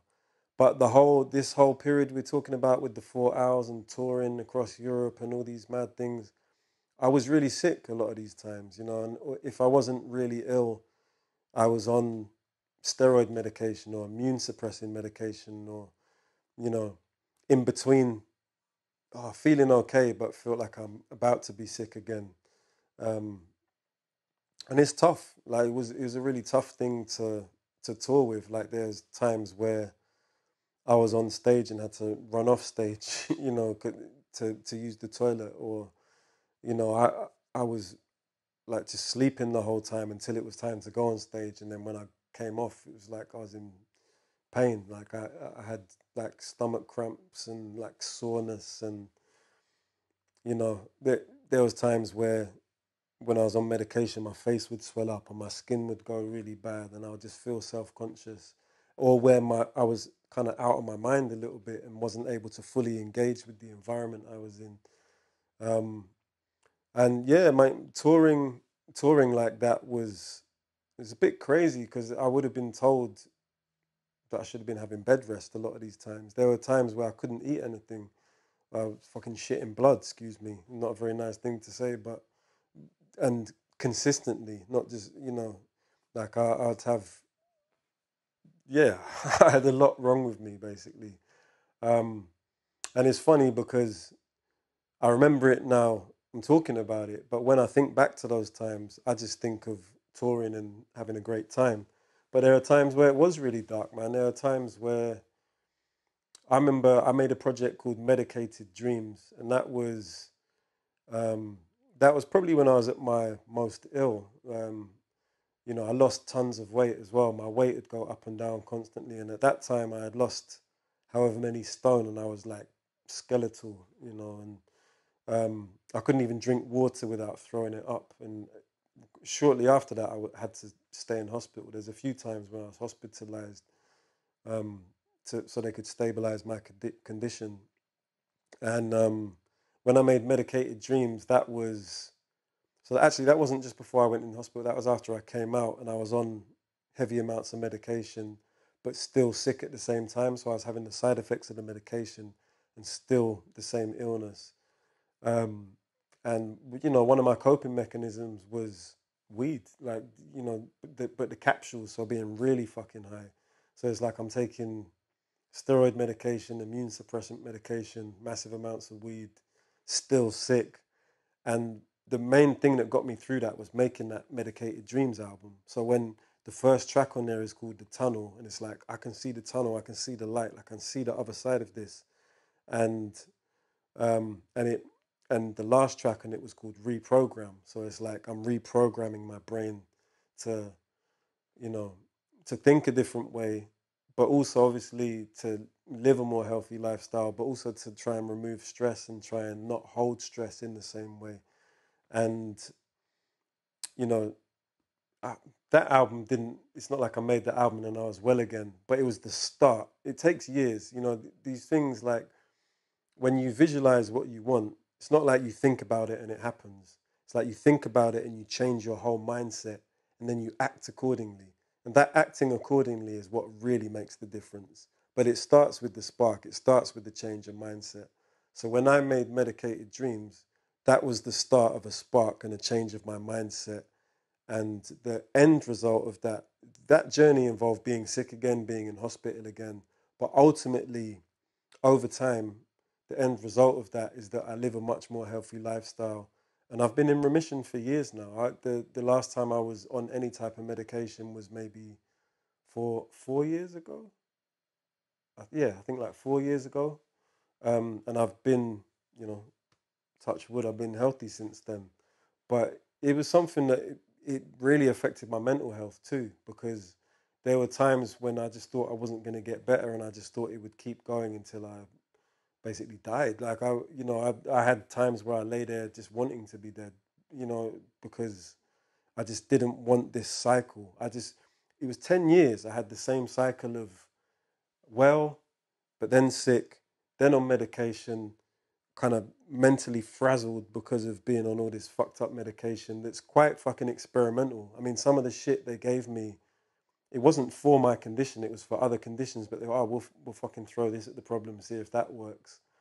And, I don't want to go into a deep one about the medical establishment, but my experience of going through that whole process was fucking horrible. I hated being in hospital, I hated being on all these medications. And the it was a gift and a curse, because I got put on a drip and I had this IV immune suppressant, super strong one, and because of it, I kept getting all these infections, including in my gum, and I lost my front tooth, and I lost teeth at the back, um, and so they had to take me off the immune suppressant, and that's the last time I was ever on any medication. So they had to take me off it because it was fucking me up even worse. But then off the back of that, I improved my own health, and it all started with my mind state. But eventually, you know, it it's worked out. I've removed stress from my life. I've changed what I eat. I've started exercising in a more consistent way, and I don't think any of these one things is what has led me to be where I am now. But I think the combination of everything, starting with changing my mindset, is what brought me to this point. But yeah, I was sick probably more than 10 years, but definitely a full 10 years where the cycle was just the same, and I'll get better, but then I'll get ill again, then I'll be on medication again, and yeah, I just wanted to fucking die at points. I would just lie there. It's not necessarily that I wanted to die, but I would lie there actually believing, yeah, I'm gonna die really soon. Like I can't sustain this. I'm wasting away here. Um, and you build back from that, or I was able to build back from that. And yeah, I'm at a point now where I forget day to day. Like, I guess the doctors would say once you have a chronic illness like Crohn's disease or ulcerative colitis, that you just have it. But I don't even, that's not my mindset. I feel like now I don't have it. I was diagnosed with it at one point, I was ill with it at one point, but right now I don't have it because I'm not experiencing those symptoms. I don't feel like I felt then. So yeah, that's where I'm at now with it. But yeah, it was fucked, man, and I wonder if it's damaged my mental health permanently sometimes, because and my physical health, like shit, like I started losing my hair when I was on steroid medications. I don't know if that would have happened anyway, or if that was a part of it, like the weight loss and gain, like you're finding it difficult to build muscle, or more difficult than the average person. I don't know if these were, you lose track of what's connected to what, basically. What was as a result of the illness? What was as a result of a side effect of the medication? What what was damaged in my mental health that then fed back into all of it? And it's a bit of a head fuck even thinking about it sometimes. But I'm just very grateful to be on this side of it and to feel healthy now and to not be stuck in that same cycle anymore. But yeah, man, touring, let me tell you, touring, flying to different countries, like, bro, like, I never said this before. I fucking shit myself on stage once, man, when I was at my most sick. Like, and I had to, it was in Leeds, and it was who was on stage at the time? It was me, Flip Tricks, Sammy B-Side, Dirty Dyke, Rag and Bone Man when he was still on High Focus. And we were doing like a label showcase type thing where we went track for track. Luckily, it was on the last song, but I've been feeling fucked all that day. And I knew I was at the point where if I had to go, I had like a 1 minute window where I had to run. So if I was in a club, I'd have to know exactly where the toilet was. It got to a point where it was the last track. Me and Flips were doing our verses from Not Like Before. He finished his verse right as I was about to start my verse. It just went, and I was like, "Fuck!" But I did my full verse.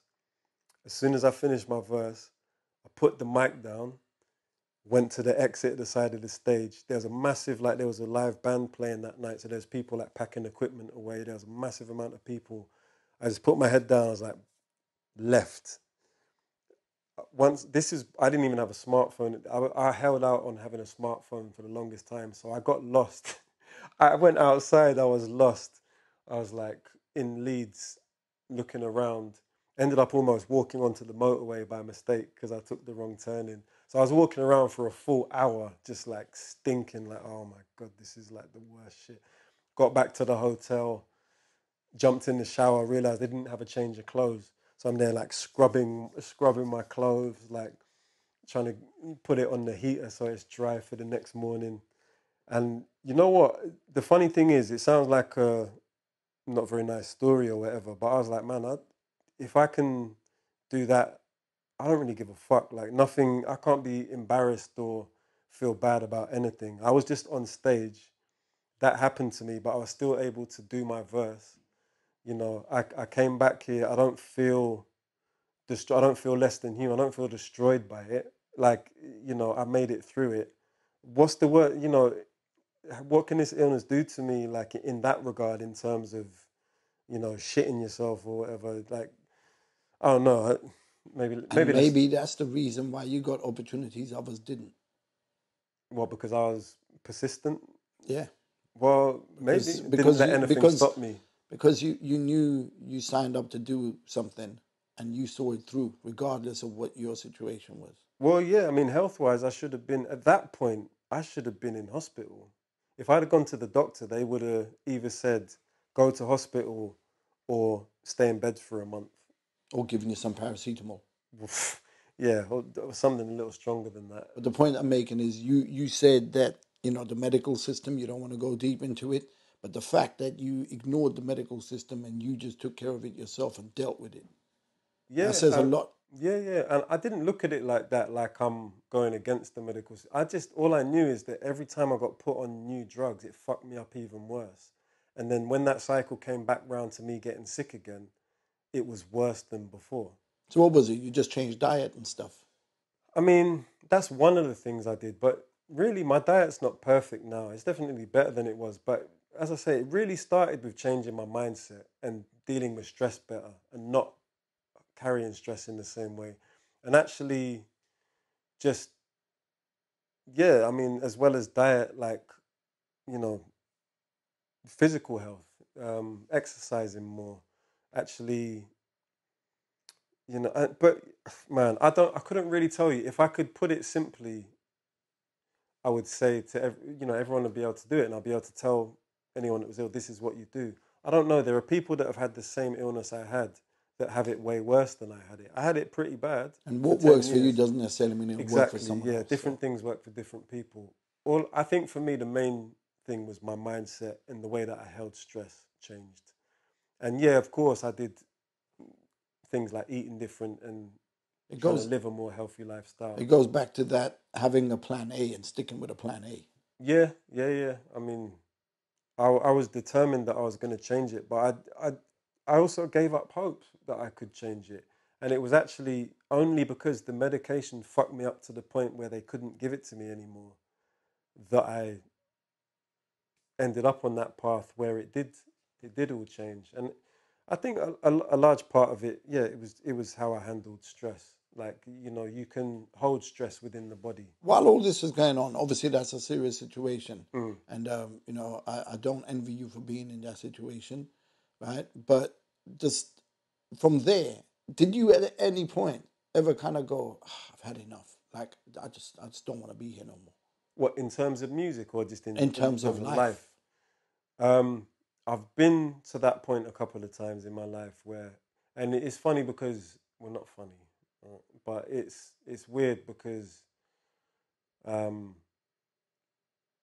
you know, normally the first thing I'll think of, well, I wouldn't leave my kids. I wouldn't want my kids to have to go through that.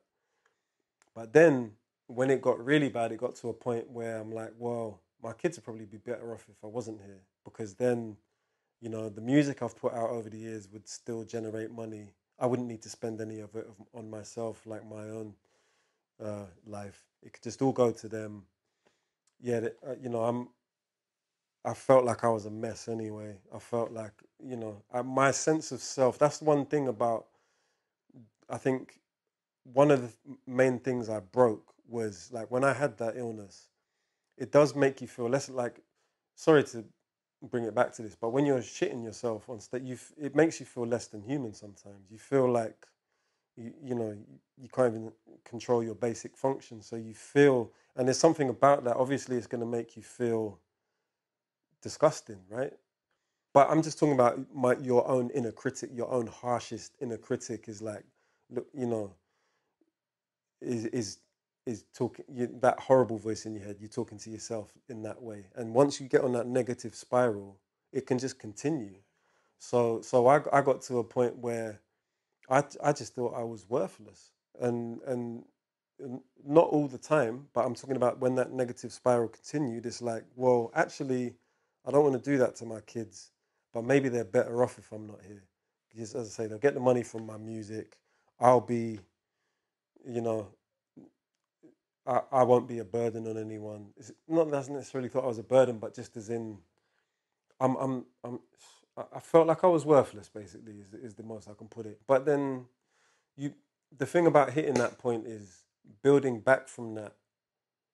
Sometimes you literally bounce back from that, because sometimes it's like a slap in the face. You're like, what the fuck was I thinking? Like, no way. Like, no way is that what I want. You know, do I not want to be here? But I did hit that point a couple of times, yeah, for sure. But then, yeah, on the other side of it, I'm like, well, I kind of faced one of the worst feelings I've ever had there. I've kind of been to a extreme low, and actually let me look at the other side of what's going on now. Let me look at what I've achieved. Let me look at why my kids wouldn't be better off if I wasn't here. Reasons to keep Yeah, yourself here. and then once you do that, the bounce back is crazy sometimes. And actually, another thing is going from one extreme to another it can fuck your head off. And that's, I think a lot of people in music suffer with mental health because you go from highs to lows. And that's another thing I think you need to monitor as an artist, or any person needs to monitor, you know, how extreme are your highs and lows, and how fast do you go between them? Because if you're constantly going between, like people that do too many drugs will have the same problem, because you're going from massive highs to massive lows and you're doing it within a short space of time. And that's going to fuck your head up, regardless of your health. Your health will also get fucked up by that. But your mental health over your physical health goes first, because you lose your mind. And I was never I smoked weed or whatever, but I was never a drug person. Never sniffed cocaine, never did party drugs. For any of you lot that are going on about high focus being the drugs and whatever, Yeah. right? You hear that right there? Literally never sniffed cocaine. But you're not the only Never. one. It's like, Yeah, you know, of because course. high focus had that Yeah. attachment. People always kind of going about drugs and whatever. Yeah, it's like, yeah, people did drugs on the But label, yeah, and they talked about it. yeah. But there's also people that Who didn't do didn't? drugs on Yeah, the label. So yeah. yeah, So I didn't don't mean throw to everyone butt in in the there, same. but No, it's a good point, and I feel like people think we all lived in a house together. Like the Big Brother house, yeah. like But and we're all doing the same thing. But it's like, nah, man. Some people did, some people didn't. Can I get a straight yes or no answer on Yeah. this one before I ask the next question? I hope Right? it's not a tough yes or no answer. No, it's what it is. Yeah. Okay. Have you ever saved anybody's life through your music?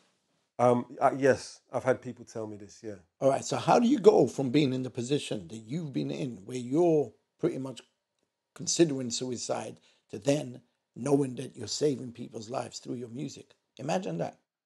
Yeah, yeah. I mean, it's never.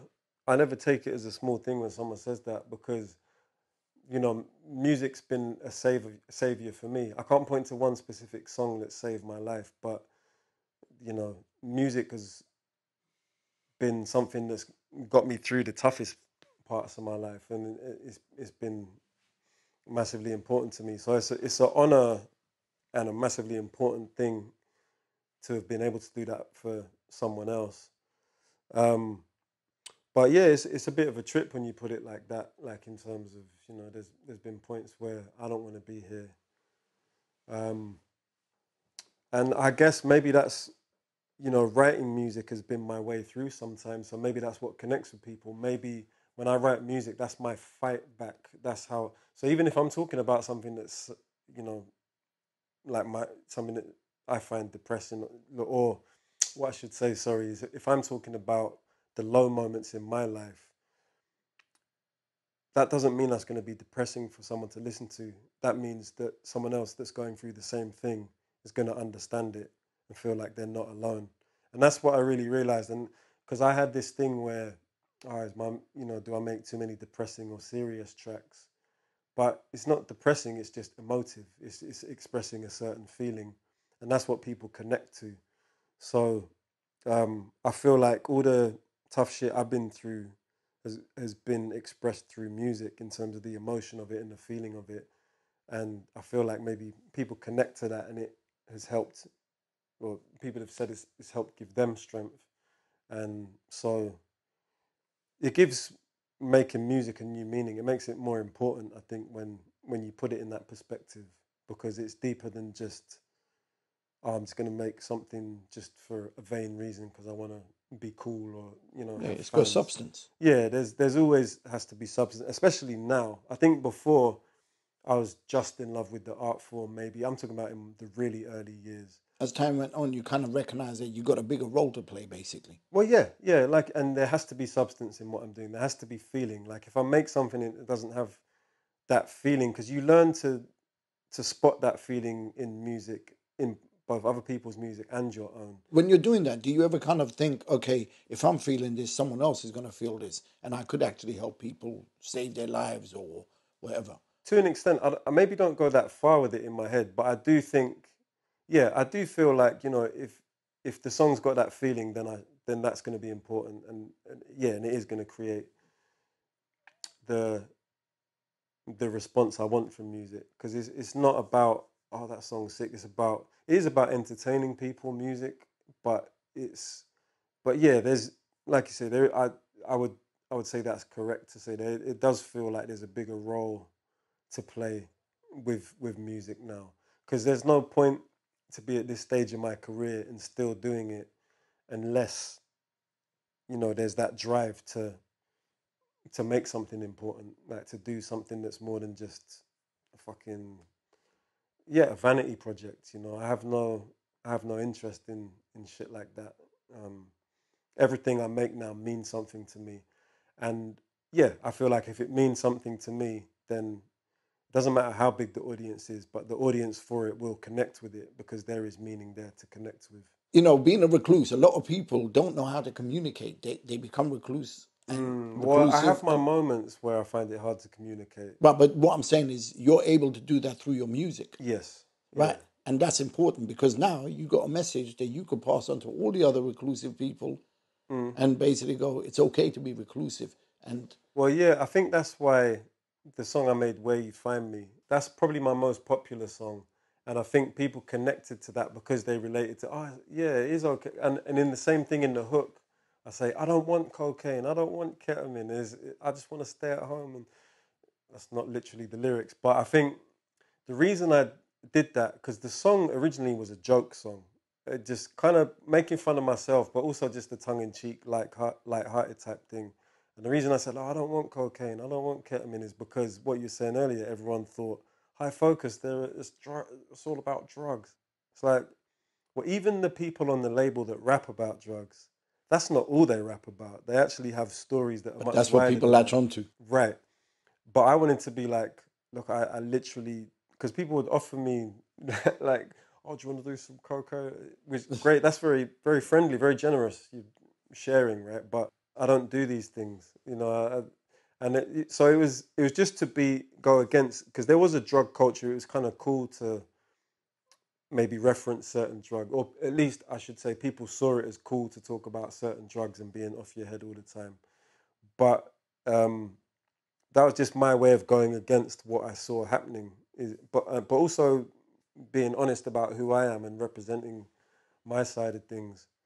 Um, so yeah, I mean, I don't know. Even in that, it was a very non-reclusive way of doing it, though, because it's like, I'm doing that on stage in front of loads of people, and But that's I'm what I'm like, saying. yeah, but I think I've always had a naturally, it's one thing I didn't mention, I guess, when I was at school, I remember doing. I wanted to do film, right? I was really interested in script writing and acting. I kind of wanted to explore doing those things, but they didn't have any film courses at my school, so I did theatre studies. Through that, we did live performance, and I think that was the beginning of me not being shy, Oh, you were doing the performing and drama. being in front of people, Yeah. and learning to project my voice, for example, and coming out of my shell, and realizing that all these, because I guess I felt, because I'm so much in my own head, and certainly was even more so then.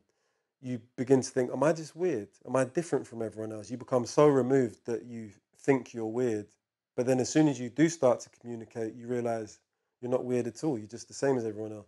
So I think that was the origins of me. So like I never lost the reclusive or liking time by myself streak, but I just learned to be okay with who I am. It's like if I'm weird in certain ways, everyone's got their own ways in which they're weird. And actually, you just gotta be fucking proud of who you are and just be that and don't worry about it. Like, and if you want to remove yourself, but don't feel like you have to remove yourself. But then, there's also social anxiety, like just the overwhelming feeling. And then, sometimes you got to push through that and just tell yourself something different. I don't know. That's kind of what I did.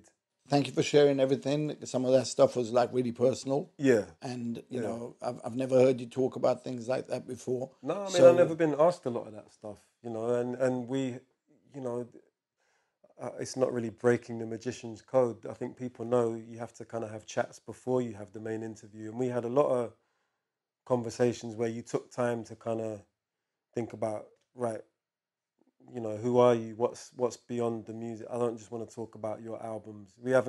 We've touched on the music, but we haven't just talked about that. And you've asked me human questions, so obviously that's going to make me open up. So I appreciate it. I think that's a good.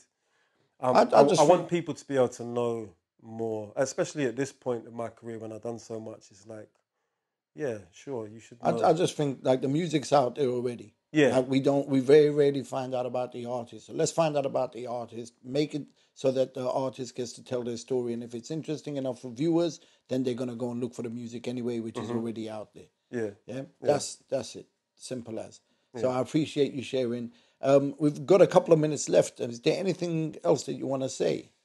Anything you want to promote? You got any albums, any singles, any EPs coming out? I do have a new self-produced project. It's been kind of interesting to work on because um, I've I recently went through a bit of a low spell. When we were talking about with the mental health stuff, it was a spiral that came out of nowhere, and on the bounce back from that, I started working on this project that I produced myself. So I took my isolation and made it into a project that got me through that time. So I hope there's a lot of positive energy contained within the music for that reason. But it's going to be called Home Alone, and that's going to be released probably by the time this comes out, that will be just about dropping.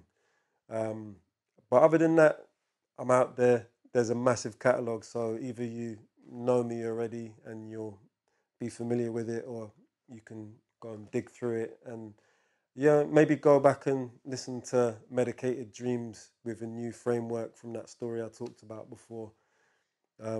I think it'd be cool. I try and do that with my favorite artists more often, is go back to different albums, because it's easy to always be looking forward to the next thing. But so yeah, there's plenty out there for people to listen to, and there's new stuff coming. So, but yeah, thank you for having me, man. I appreciate you making the journey. Like we talked about, you've been a supporter of not just High Focus, not just myself, but the scene in general, man. So yeah, appreciate you for having me. And I hope it wasn't too incoherent and rambly in places. No, not at all. You got to edit. Not at all. To be honest, I don't think there's going to be much to edit. So yeah, it was good, it was interesting, and I got to find out a lot about you that I didn't know from before. So, yeah, man. As I said, I got to talk about stuff that hasn't been out there before. So hopefully the people will find that interesting too. All right, guys, you heard it here directly from Verb T himself. The legacy is long. He's done numerous albums. I can't even remember how many, but I'm sure it's over 10, maybe 15 albums. Loads of EPs, loads of singles, loads of collaborations, and all that stuff is out there. If you enjoyed the interview and you want to find out more about him, and you don't know as much as you found out today, go and check the rest of the music, because there's a lot of messages in the music as well.